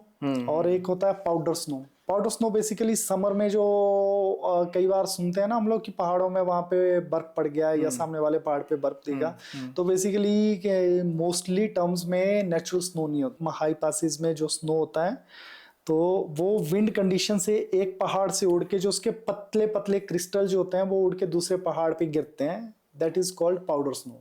अच्छा। पाउडर स्नो में ना पाउडर कंडीशन होती है स्नो की, एक विंटर में भी पड़ता है पाउडर स्नो, ड्राई स्नो होता है वो, है ना, तो वो बिल्कुल पाउडर की तरह लगता है, आपको ऐसे फेंकोगे बिल्कुल वो चुरा चुरा गिरेगा, मतलब सॉलिड नहीं होगा वो।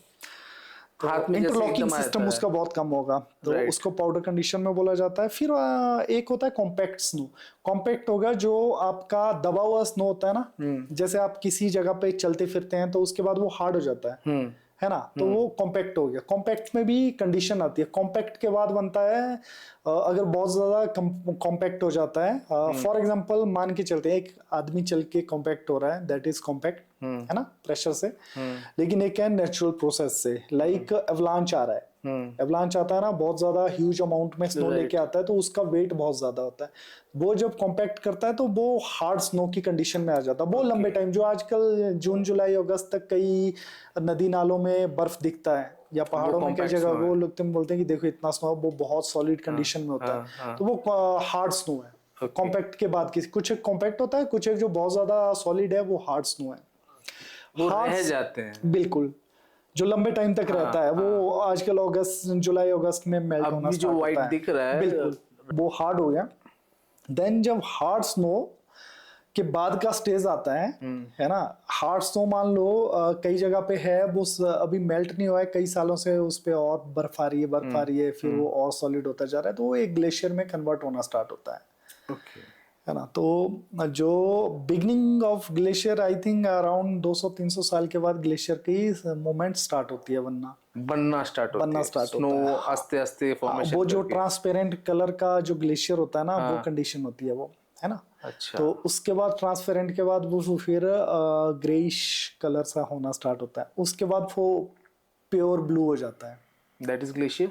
हाँ, ग्लेशियर वो सारी form glacier different different stages में है। हाँ, ग्लेशियर के भी 3-4 हो गए, जो एक ब्लैक आइस बोलते हैं ना, ब्लैक आइस होती है सबसे सॉलिड, मतलब मान लो ये है 100 फीट का ग्लेशियर, ओके। ठीक है, 100 फीट की कॉम्पैक्ट आइस है, करेक्ट। उसका जो सबसे बॉटम का पार्ट है जो करोड़ों सालों का हो गया, वो ब्लैक आइस है, जो करोड़ों सालों से वो वैसे ही बिल्कुल फॉर्मेशन में। हजारों करोड़ों सालों से, हजारों गलता सालों भी से नहीं है। वो गलता नहीं है, पत्थर की तरह हार्ड होता है, मतलब गलेगा कहाँ से, एक्सट्रीम केसेस में। हाँ, वो एक्चुअली इसलिए नहीं गलेगा क्योंकि उस जगह पे तो इतना टेम्परेचर होगी, वो सारी चीज सॉलिड होती जा रही है ना, तो इसी कारण से वो जमा है। उसके ऊपर जो लेयर आती है ब्लू आइस की, है ना, ब्लू आइस ब्लैक के ऊपर वाला जो एरिया होता है उसका एज थोड़ा कम होगा, उसका एज कम होगा, हाँ, ओके, है ना, तो उसकी टूटने की या मेल्टिंग प्रोसेस जो है नीचे वाले से थोड़ा ज्यादा होगा। ओके। उसके ऊपर का जो लेयर होगा वैसे ही, है ना, उसके ऊपर जो ट्रांसपेरेंट लेयर भी बहुत ज्यादा हार्ड होती है, मतलब पत्थरों से हार्ड होती है, ठीक है, आपके मतलब कि हैमर भी टूट जाते हैं कई बार, इतनी ज्यादा सॉलिड आइस होती है, तो उसको बनने में भी सैकड़ों हजारों साल लगते हैं, मतलब ग्लेशियर फॉर्मेशन हजारों सालों का होता है, शुरुआत स्टेज ही 300-400 साल वाला सीन है, तो हजारों साल की ये होती है इसकी, राइट। तो आज की डेट में कुछ साल पहले ये इसका melting process I think 3 to 4 ये mm या मतलब पर ईयर होता था, ठीक है। राइट। आज की डेट में वो आई थिंक हो गया है। 4 to 7 इंचेस के आसपास पर ईयर हो गया। इंचेस MM से, inches MM say that is inches, how the इतना ग्लोबल ज्यादा। Warming is impact. तभी देखो ना, मतलब कि जो ग्लेशियर ठीक है 10 साल में आपके हिलते हुए नजर नहीं आते थे ना, आज की डेट में 2 साल में वो गुम हो जाते हैं कहीं, है ना। इतना ज्यादा आज यहाँ है परसों यहाँ है, मतलब कि आप जिसको घटते हुए देखने में जनरेशन चली जाती थी ना, उसको देखते हुए आपके मतलब कि 10 साल के अंदर ही इफेक्ट दिखता है।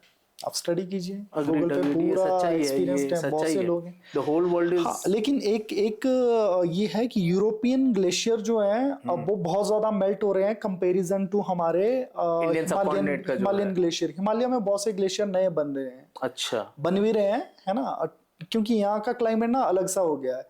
कुछ एक जगह पे एक्सट्रीम टेम्परेचर गर्मी जा रही है, तो कुछ एक जगह में एक्सट्रीम ठंडा भी हो रहा है। ट्रांस हिमालयन रीजन में, हिमालयन होल हिमालयन रीजन में बहुत सी जगह पे। और इसको आप पर्टिकुलर ये नहीं देख सकते कि काराकोरम कोल्डेस्ट एरिया तो उधर पूरा मतलब जहां से हिमालय शुरू हो रहा है, जहां तक अंदर हो रहा है, पूरा ट्रांस हिमालयन। कुछ जगह पे ये हो रहा है, कुछ जगह पे जल्दी मेल्टिंग हो रहा है, कुछ जगह पे कुछ ग्लेशियर बन रहे हैं, कुछ जगह मतलब मोस्टली जगह पे ग्लेशियर घट रहे हैं। लेकिन ये है कि जो यूरोपियन ग्लेशियर जिस स्पीड में घट रहे हैं उससे मतलब कम स्पीड में घट रहे हैं हमारे हिमालयस। बट जो रेशियो है वो मेल्टिंग रेशियो बहुत ज्यादा फास्ट है। Okay okay. जो मतलब कि 10 साल में होना चाहिए वो 1 साल में हो रहा है, इतना फर्क है। मनु जी, आप ये एडवेंचर फील्ड में जी, एडवेंचर सर्च एंड रेस्क्यू, इसमें क्यों आए? बहुत अच्छा क्वेश्चन किया आपने। देखिए, दो चीज़ें होती हैं हमारा, मेरे ख्याल से पहली चीज़ तो ये है कि एडवेंचर जब तक आप टच नहीं करते हो ना, तब तक आपको पता नहीं होता एडवेंचर क्या है। तो हम लोग भी जब गांव के लड़के हैं, ठीक है, और जो हमारा ज़माना था उस टाइम पे हमारे यहाँ पे उतना ज़्यादा पैसा होता नहीं था गांव में, ठीक है। तो हर एज के बच्चे भी कमाते थे। जैसे हमारे स्कूल की छुट्टियां हो जाती थी ना, स्टार्ट होती थी, तो वैसे ही हर एक आदमी अपना रिसोर्सेज ढूंढने लगते थे कि हमारे को कुछ ना कुछ काम मिले ताकि हम थोड़ा पैसा कमाएं, थोड़े कपड़े खरीदें या बुक्स खरीदें या यूनिफॉर्म खरीदें। वही बेसिक नेसेसरी की नीड्स की ज़रूरतें ही होती थी सबसे पहले। और ना ही हमारी इतनी फैमिली भी इतना ज़्यादा वो थी नहीं कि जिस चीज़ को हम लोग पकड़ पाएँ, है ना। तो मेरी आई थिंक 7 या 8 साल की एज थी जब मेरे फादर की डेथ हुई थी। तो हम लोग 4 भाई बहन हैं। तो मेरी मदर के ऊपर ही पूरा प्रेशर था, तो उन्होंने काफ़ी एफर्ट लगा के हम लोगों को पाला है। तो हम लोगों ने भी अपना 100% दिया था। हम बचपन से लेके, खासकर एक बड़ा भाई होने के नाते, वो हमारे कल्चर में ही है ना कि अब बड़ा लड़का चाहे वो 2 साल का भी हो ना, अगर वो बड़ा है, 1 साल की लड़की है, तो 2 साल के बड़े भाई के ऊपर प्रेशर है ना। तो लड़का होने का एक हमारे इसमें है। तो फिर वो तब से ही माइंडसेट ऐसा हो गया कि बच्चों के साथ रहने के बजाय बड़ों के साथ ही रहो। तो वो माइंडसेट जब बड़ों के साथ आप रहते हैं तो आपको कुछ ना कुछ करने की ही इच्छा होती है, और दूसरी आपकी सिचुएशन वैसी होती नहीं है। तो फिर वहाँ से हम लोग सर्च करते थे। अब हमारे एरियाज में बेसिक जो हमारे खेतों में काम होते थे उस टाइम पे, क्योंकि हिली एरिया है, पहाड़ों में ज़्यादा साधन है नहीं शहरों की तरह, है ना, हज़ारों ऑप्शन है नहीं, ना ही उतनी ज़्यादा पॉपुलेशन है। तो फिर हम लोगों ने, हमारे यहाँ पे कुछ एक भाई बंधु थे हमारे, वो ट्रैकिंग वगैरह का काम करते थे, उनके पास फॉरेन ग्रुप्स आते थे। हम लोग फ्री टाइम पे उनके साथ चलते थे, घूमना फिरना भी हो जाता था, हमारा पैसा भी बन जाता था और टाइम स्पेंड भी हो जाता था। तो वहाँ से बिगनिंग हुई। फिर जब मैं आई थिंक 12th में था, उसके बाद मैंने, तब तक मुझे आइडिया नहीं था, मनाली में एक माउंटेनियरिंग इंस्टीट्यूट भी है जो which is the India 2nd और 3rd। अटल बिहारी वाजपेयी माउंटेन बिल्कुल जी। उस वक्त WHMI डमास करके नाम था, डायरेक्टोरेट ऑफ माउंटेनियरिंग इंस्टीट्यूट। तो उस टाइम पे पता चला, फिर उसके बाद वहाँ पे कोर्सेज किया। जब कोर्सेज बेसिक कोर्स किया तब पता चला कि जिस चीज़ को हम इम्पॉसिबल सोचते हैं ना, वो पॉसिबल है। जैसे हम सोचते हैं ना, खड़े पहाड़ पे कौन कभी कोई जा नहीं सकता। फिर पता चला कि ये चीज़ें ना मतलब उन लोगों के लिए है हम जैसे लोग जो उससे 1 महीना पहले थे ना, जिनको पता ही नहीं था इस चीज़ के बाद, उनके लिए वो। जब आप उस फील्ड में गए तब आपको पता चला कि ये सब चीज़ें पॉसिबल है। पूरा माइंडसेट ही चेंज हो जाता है, है ना। तो फिर जब ट्रेनिंग होती है तो माउंटेनियरिंग में आई थिंक जो मैंने आज तक की अपना एक्सपीरियंस से बताता हूँ, 2 चीजें हैं। अगर आपको मजा आए उस रगड़े में, है ना, माउंटेनियरिंग कोर्सेज में रगड़ा आपको बढ़िया मिलेगा। आर्मी लेवल पे वो चलते हैं, रूल्स आपके स्ट्रिक्ट रहते हैं, डिसिप्लिन रहता है, हर चीज को फॉलो करना पड़ता है। सर्वाइवल के हिसाब से, है ना, तो आपको ट्रेंड उसी तरह से किया जाता है। तो वहां पे अगर आपको रगड़े में मजा आ गया तो फिर आप उसके आपकी लाइफ एडवेंचर की होगी। अगर वहां पे आपने क्विट कर दिया तो फिर आप हट के कभी नहीं कितना होगे। दिन का ट्रेनिंग होता है वो? ये बेसिक कोर्स 26 डेज का होता है, एडवांस 28 डेज का होता है, और method of instruction master course होता है उसका काइंड ऑफ, तो वो भी 28 डेज का होता है। मिला जुला के करीबन करीबन 2.5 से 3 एक महीना। साल के अंदर मान लो तीनों कोर्सेज हो जाते हैं। उनका टाइम स्केड्यूल इस तरह से बना होता है कि एक साल में आप कंप्लीट कर सकते हैं अगर रेगुलर करते हैं तो। बट हमारा स्कूल के टाइम पे, कॉलेज के टाइम पे किए थे तो एक ही साल में कंप्लीट हुआ नहीं, पहले 1-2 साल पहले एक कोर्सेज किया, फिर अगला किया, एंड स्टेप बाय स्टेप किया, तो ग्रेजुएशन तक मेरे सारे हो गए थे। और पार्ट टाइम में मैं साथ में as a rock climbing instructor 2002 से लेके youth hostel association, I think 100+, 120-130 साल हो गए उस ऑर्गेनाइजेशन को, वर्ल्ड वाइड 60+ कंट्रीज में काम करते हैं, है ना। तो उसमें मैं as a mountaineering instructor, rock climbing instructor sorry, job करता था। तो वहाँ पे भी अच्छा खासा स्किल था, तो वो भी था एक प्लस पॉइंट। दूसरा मैं रेस्क्यू करता था, तो वो एक अलग से एडिशनल पॉइंट हो जाता था। खासकर फॉरेन जो ग्रुप्स आते थे उनको वो आने से पहले ही आपका डेटा मांगते थे कि रेस्क्यू किया है, तो वो एक एडिशनल मेरे पास वो हो जाता था उस टाइम। शायद से नहीं करते। हाँ, हर 15 अगस्त 26 जनवरी को एडमिनिस्ट्रेशन हमें अवार्ड रिवार्ड कुछ ना कुछ दे देती थी, तो एक प्लस पॉइंट था हमारे पास। उसके बाद 14 के आसपास से मैंने पूरी तरह फ्री होके अपना कंपनी का काम किया। ओके, सो जब आप एज ए इंस्ट्रक्टर खुद को देखते हो जी, as a search and rescue personality या सर्च एंड रेस्क्यू एक्सपर्ट हिसाब से खुद को देखते हो, आप कहीं गिल्ट फील करते हो? बिल्कुल नहीं।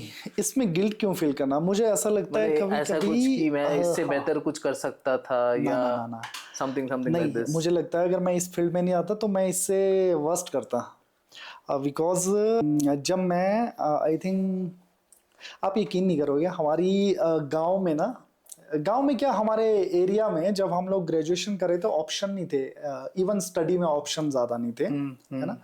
तो आई थिंक साइंस नया नया आया था, मेडिकल नया नया आया था हमारे कॉलेज में, आर्ट्स और कॉमर्स थे, तो हम लोग आर्ट्स वाले स्टूडेंट रहे हैं बचपन से ही। तो पढ़ने में मैं अच्छा खासा था, अच्छा खासा मतलब छोटे में तो बहुत ब्रिलियंट था स्टूडेंट। तो जैसे बड़े कॉलेज पास आउट हुआ तो ड्यूरिंग द कॉलेज हमने भी काफ़ी जॉब का ट्राई किया। तो फिर एक बार ये क्या बोलते हैं, सोलन में, बद्दी में हमें मेडिकल फार्मा कंपनी में ये मेडिसिन पैक करने का वो मिला ऑप्शन। वो 3,000 समथिंग की जॉब थी उस टाइम पे, ठीक है, मंथली। तो ऐसा कुछ था, तो शौक में ऐसे ही यार दोस्तों ने सबने भरा, तो हमने भी भर दिया, फिर सिलेक्शन भी हो गया, फिर बाद में गए नहीं। फिर उसके बाद पोस्ट ग्रेजुएशन मैंने कोरस्पोंडेंसी किया है।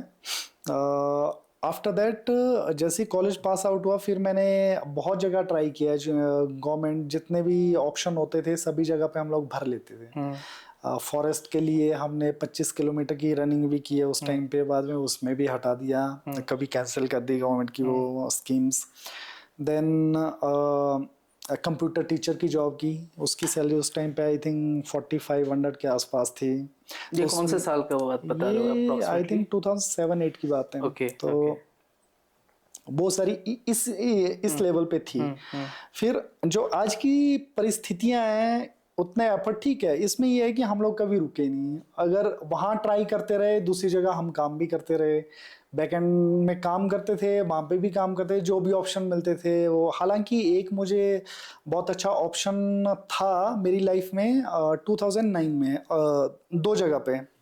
तो एक था दिल्ली पुलिस में एएसआई की, वो मैंने फाइनल कर दी थी, उसमें इंटरव्यू में भी मैं पास आउट हो गया था। बट मुझे ये आइडिया नहीं था जब तक मैं पास आउट हुआ तब तक कि दिल्ली पुलिस में लाइफ टाइम आपको सर्विस दिल्ली में ही देनी पड़ती है। अच्छा, ट्रांसफर और कर सकते हैं, हाँ। हम जैसे लोग जो गांव से बाहर कभी गए नहीं थे, तो दिल्ली हमारे लिए था नहीं और ना टिक सकता था, तो इसलिए वहां पे मैंने जाना पॉसिबल था नहीं मेरे लिए। तो मैंने इनकार कर दिया उसको, मतलब इनकार क्या कर दिया, मैं गया ही नहीं जॉब ज्वाइन करने के लिए।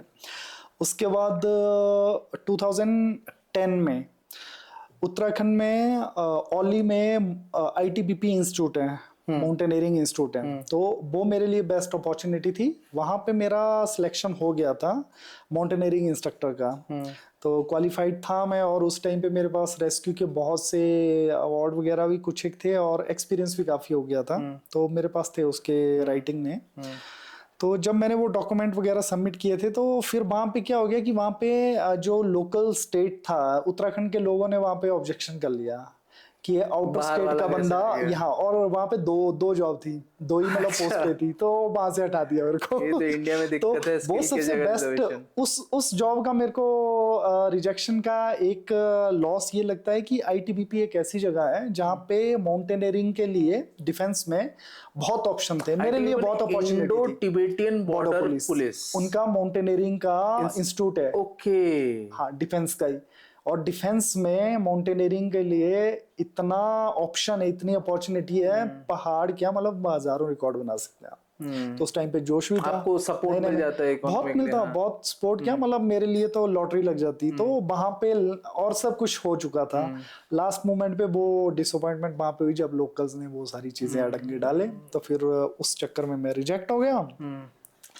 बाकी उसके अलावा मुझे लगता है कि हालांकि मैंने माउंटेनियरिंग इंस्टीट्यूट में जॉब की है काफ़ी साल, 6 साल के अराउंड मैंने बीच बीच में पार्ट वाइज जॉब की, हर तरह के कोर्सेज करवाए हैं। हमारे पास एक HAS IAS है ना, IPS बोलो, या छोटे बच्चे से लेके बूढ़े तक हर तरह के लोग को, एक सिविलियन को भी ट्रेन किया है, NSG कमांडोज को भी ट्रेन किया है, डिफेंस के लोगों को भी ट्रेन किया, हर तरह के लोगों को हमने ट्रेन किया है। तो मतलब बच्चे से लेके बूढ़े तक है ना, हर किस्म के लोगों से पाला पड़ा है। तो सबको पता है कि किस जगह पे किसको कैसे संभालना है, कौन आउट ऑफ कंट्रोल होता है तो उसको कैसे कंट्रोल करना है, तो वो सारी चीजें सीख मास्टर ही हो चुके चुके हैं हैं, आपके पास। मास्टर हो चुके हैं उस चीज में। तो वो सारे एक्सपीरियंसेस हैं जो जब हम आपको बता रहे हैं या वो चीजें आपको आगे लेके जाती है ना, बोलता है ना लाइफ में एक स्टेप आगे बढ़ते हैं आप, तो वो दूसरों से आगे स्टेप तभी लिया जाता है जब आप एक्सपीरियंस गेन करते हो, बाकी चलते तो सभी हैं। मनु जी, आपके लिए सक्सेस क्या है? सक्सेस आज मेरे ख्याल इस जगह पे आपसे बात कर रहा हूँ वही सक्सेस है। ये सच में समझना चाहता हूँ कि आपके लिए सक्सेस, अगर मैं नहीं भी आता हूँ तो भी आपका लाइफ यही रहता है। देखिए मेरे ख्याल से जब हम बिगनिंग स्टेज में होते हैं ना, फॉर एग्जांपल वही मैं जब पास आउट हुआ, ग्रेजुएशन हुई, तो उसके बाद सक्सेस का मतलब एक्चुअली समझ में आता है, लाइफ वहां से स्टार्ट होती है जब आपके पास आप एक डिग्री लेके तो बाहर आते हो, उसके बाद आपको पता नहीं आपने करना क्या है, क्योंकि आपका लोग अभी के बच्चों का तो गोल फिर भी फिक्स होता है, हमारे टाइम पे गोल वोल कुछ ही नहीं होता था, ग्रेजुएशन कर ली उसके बाद पता चलता है अब करना क्या है, समझ में ही नहीं आ रहा हर जगह पे। और तो मतलब पहले माइंड फोकस होता था एक ही चीज की गवर्नमेंट जॉब करनी है, ठीक है। लेकिन जब उस सपने से बाहर आते हैं ना, तब पता चलता है कि करोड़ों लोग हैं आपके जैसे, you are not the only person है ना, तो उस करोड़ों में आपको देख लो क्या बनना है, तो वो एक अच्छा ऑप्शन है, ठीक है। आप कोशिश हर जगह करनी चाहिए, मेरा ये मानना है। बाकी जो किस्मत में होता है ना, वो भी तभी मिलता है जब आप एफर्ट लगाते हो, अगर आप बैठे रहोगे किस्मत के भरोसे तो आपको कुछ नहीं मिलने वाला। बोलते ना, क्या पता खुदा, बिल्कुल, ऊपर वाला आपके भरोसे बैठा हो, आप खुद भगवान कभी भी आपको ना, ऊपर वाला कभी भी आपको कम नहीं रखेगा, वो देगा, भर के देगा, लेकिन आपको एफर्ट करना पड़ेगा, आपको एक्सपीरियंस।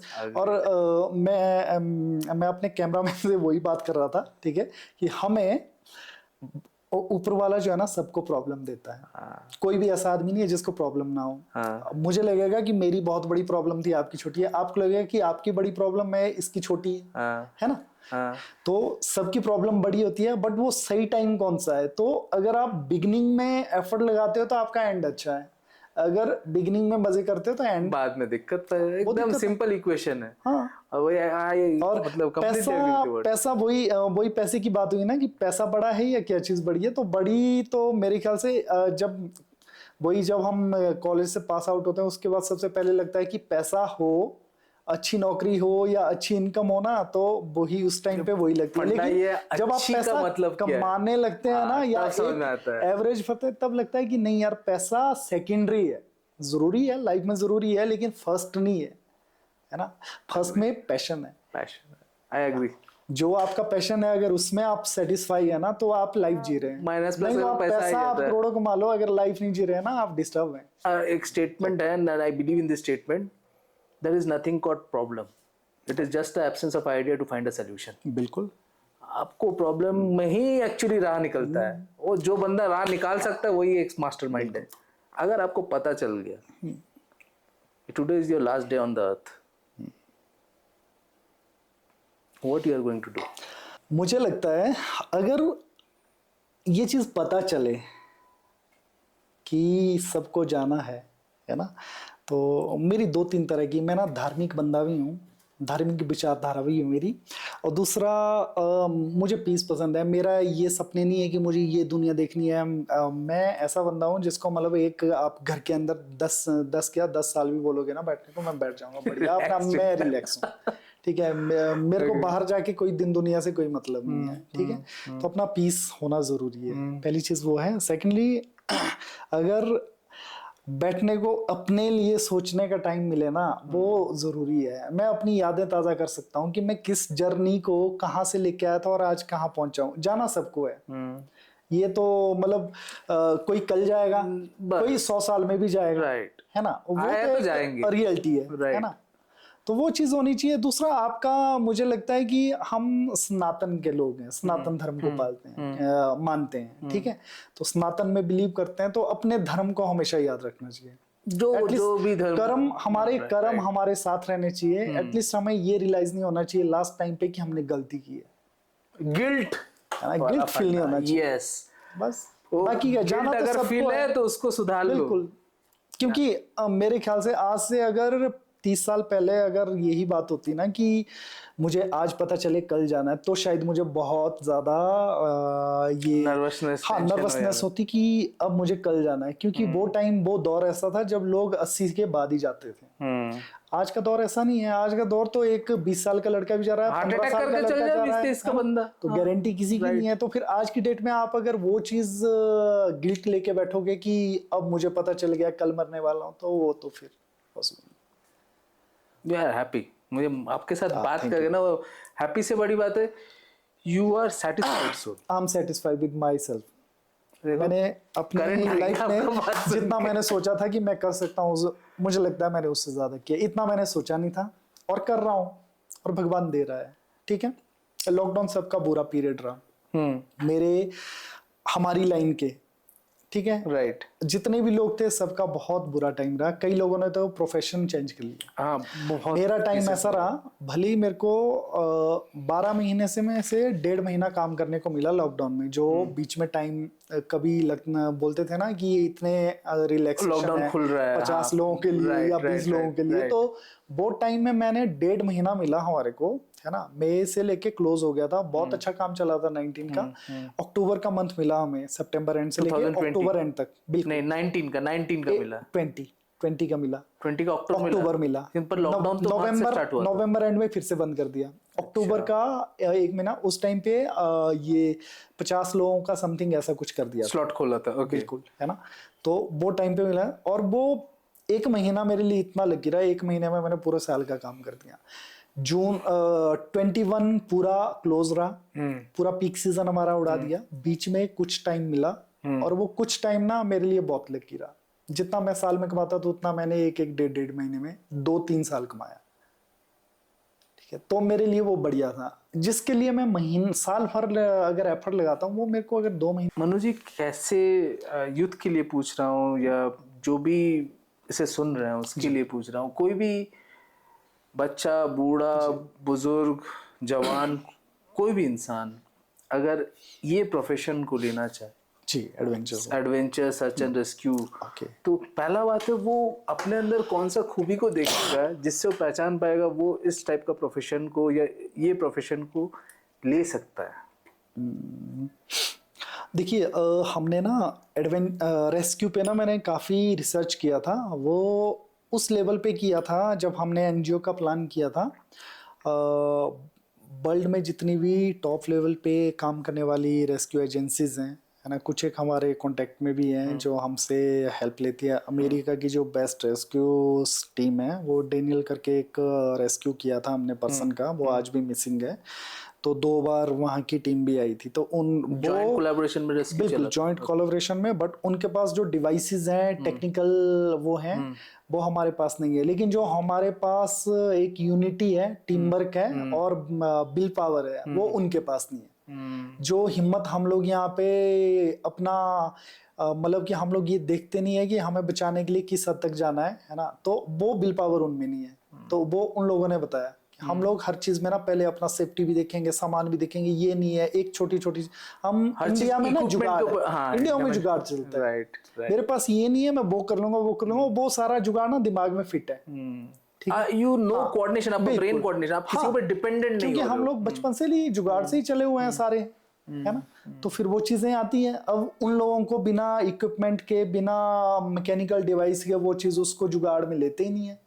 तो वो हमारा वहां और यहाँ पे वो कम्युनिकेशन का, यहाँ जुगाड़ का मतलब वहां पे, हाँ, जुगाड़ का मतलब मैं ऑडियंस को समझा दूं, जुगाड़ का मतलब है टेक्निकल टर्म में अल्टरनेटिव। इतना ज्यादा फिजिकली एंड्योर्स हो चुके हो, इतना ज्यादा एक्सट्रीम सिचुएशंस को फेस कर चुके हो कि आपका ब्रेन अपने आप प्रॉब्लम्स के लिए एक एल्गोरिदम बना दे रहा है। वो एल्गोरिदम कोई डिवाइस के ऊपर डिपेंडेंट नहीं हो रहा है, वो आपके एक्सपीरियंस के ऊपर बेस करके एक एल्गोरिदम बना दे रहा है कि बॉस ये प्रॉब्लम है तो इसको ऐसे करके हम सॉल्व कर सकते हैं, इसको रिकवर कर सकते हैं, क्योंकि वो आपने पहले किया हुआ है। क्योंकि ऐसा ना जुगाड़ का अलग अलग मतलब हो जाता है। हाँ बिल्कुल, तो उसमें क्या है कि हमें पहले ही पता है कि वो चीज हम कर सकते हैं, तो लेकिन उनके दिमाग में वो है कि फॉर एग्जांपल कैजुअलिटी निकालें। इंडिया में क्या होता है, अच्छा कुछ नहीं मिल रहा, मतलब एक आम सी बात है, कहीं की भी ले लो, हम नहीं होंगे, कोई भी होंगे, हमारे बच्चे भी होंगे ना, उन लोगों के सामने कोई कैजुअलिटी होगी ना, वो कैसे भी कुछ भी करके बांध के उठाएगा, पूरा निकालेगा, उसको देखते नहीं बैठे। करेक्ट, क्या होगा देखा जाएगा। वहां पे क्या होता है, वहां पे पहले वो कम्युनिकेशन करोगे, वॉकी टॉकी निकालेंगे या सैटेलाइट फोन पे वो उसको सर्च को करेंगे, है ना, हेली का वेट करेंगे, भले ही बंदा मरने के आगे, हम लोग क्या करेंगे, भले ही रास्ते में मर जाए पता, लेकिन हम उठा के निकाल देते हैं, और वो ही एक प्लस पॉइंट होता है। रिकवरी का मतलब क्या है, जितना माइक्रो सेकंड्स का मैटर है, मिनट। रेस्क्यू का मतलब वही है कि आपको एक एक सेकंड का, एक एक मिनट की वैल्यू रखनी है। राइट। उस टाइम पे जो एफर्ट लगता है वही आपकी जान बचाता है। अगर उसमें आप टाइम वेस्ट कर रहे हो तो वो फिर बंदा गया।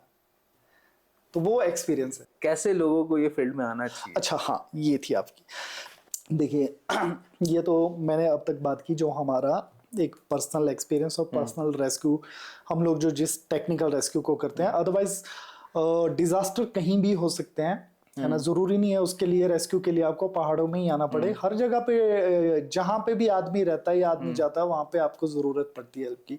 हेल्प कई तरह से होती है रेस्क्यू में।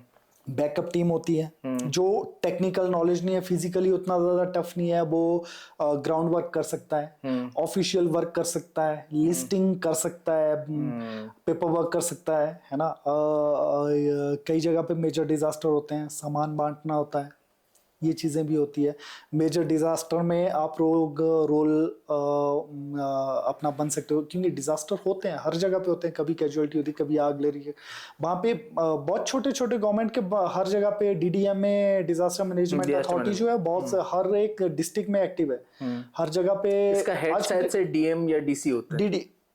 हाँ, DM या DC होता है, हर जगह पे अलग अलग है। बिल्कुल।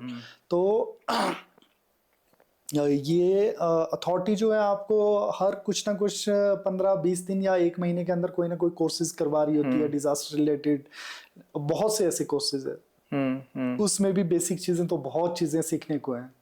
हमने भी कई ऐसे कम्युनिकेशन के स्किल ऐसे सीखे हैं जो मतलब कि टेक्निकली बताए नहीं जाते, है ना। विदाउट नेटवर्क के भी आप मैसेजेस, SOS मैसेजेस भेज सकते हैं, ऐसी चीजें भी बताई जाती हैं उसमें। बहुत सी है, आपको मतलब ज्वाइन करना चाहिए, और कोई भी कर सकता है उसको, जबरदस्ती नहीं। आप एंट्री करवा दो DDM में, हर डिस्ट्रिक्ट में है अवेलेबल, एवरी स्टेट, इंडिया के हर स्टेट में।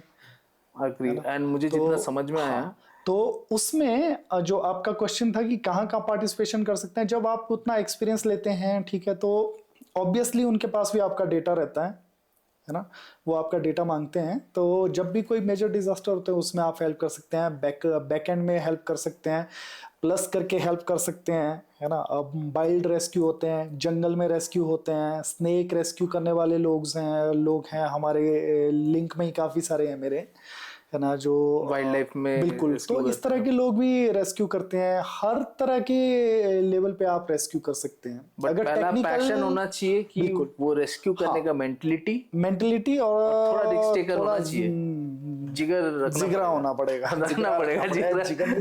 जिगर तो सबके पास होता है। हाँ, मतलब कौन अपना जिगरा को किस लेवल में किस एंगल से यूज करता है। वो फिर थोड़ा एक्सपीरियंस होता है। शुरू शुरू में आप शुरू में हमें भी डर लगता था कई चीजों को देख के, है ना। अब कभी आपने फर्स्ट टाइम बॉडी देखोगे तो आप भी 10 बार सोचोगे यार छूं कि ना छूने से छूं, पहले। yes, yes. फिर जब छूते हैं रात को भी लगता है कि यार, कई बार शुरू में तो हमें भी मुझे याद है एक दो दिन देखो उसका क्या बोले फटी बॉडी थी। हाँ। ठीक है, वो जब देखी थी तो 2-3 दिन तक तो वो भी सपने क्या ऐसे ही बैक ऑफ द माइंड, जब तक नींद ना आए तब तक लगने लगा कि पता नहीं इधर ही तो नहीं आएगा, भूत आ गया कि नहीं आ गया, मतलब वो exactly दिमाग वो में वाला था scene ना आता है, बिल्कुल right, सामने। अब right. आपने पकड़ के उठा के लाया है, उस वक्त तो डर नहीं लगा क्योंकि ज्यादा आदमी थे हम लोग, Right, उठा के right, ला रहे थे right, मौज मस्ती right, में। अब जब सोते वक्त तो आप अकेले ही हो ठीक है, उस वक्त फिर वो अच्छा, बॉडी के साथ रात बिताना भी पड़ता है, ऐसे भी हुआ है? बॉडी के साथ रात भी बिताई हमने, बिल्कुल। साथ में पड़ा हुआ, साथ में आप भी सो रहे हो, वो भी रखा हुआ साइड हाँ, में। हमने बॉडी के साथ रात भी बिताई, हमने खाना भी खाया, सब कुछ किया है, कोई दिक्कत नहीं है। तो ये सब अगर आपके माइंड सेट में है कि यू कैन बॉडी हैंडल, के टुकड़े भी उठा के लाए हैं, अच्छा। इस तरह के रेस्क्यू भी किए हैं, है ना। तो बॉडी के टुकड़े उठा के पार्ट्स के भी मिला लाए हैं, होगा, बिल्कुल इस तरह के रेस्क्यू भी हुए हैं। मतलब नेचुरल प्रोसेस में या एनिमल्स के लिए या नहीं ह्यूमन के। मतलब वो जो बॉडी का रिमेन्स था, टुकड़े के पार्ट, मैंने एनिमल्स खाने के कारण टुकड़ा हो गया नहीं कि नहीं नहीं नहीं, नेचुरल एक्सीडेंट के कारण ही हुआ। रॉक फॉल हुआ था, उससे वो मतलब बहुत बड़ा रॉक फॉल हुआ था, बहुत हाइट से था, तो उसका बहुत मतलब हाइट से था। वो पत्थर के साथ ही क्रश होते हुए आ गए थे, तो उसका पहले गिरा, फटा, फिर हाँ। तो बॉडी पूरी थी, कुछ कुछ पार्ट उसके टूटे, कान वान निकले हुए थे, वो सब लाए थे पॉकेट में डाल के अब एक स्टोरी है, अलग अलग सीन है। मतलब आपके साथ सच में मुझे लगता है कि मुझे 1-2 महीना बैठना पड़ेगा तब जाके कुछ पार्ट आराम से समझ में बैठ आएगा। सकते हैं पार्ट 2। मनु जी, बात करने के लिए हमारे साथ धन्यवाद, और lot of learnings I had with you, और मुझे लगता है कि मुझे कभी ना कभी फिर घूमते फिरते आपके पास आना पड़ेगा, बैठना पड़ेगा, एनी टाइम बातचीत करेंगे। Always ready. Thank you Manu ji, thank you very Thank you, much sir. For being with us. Welcome, always welcome.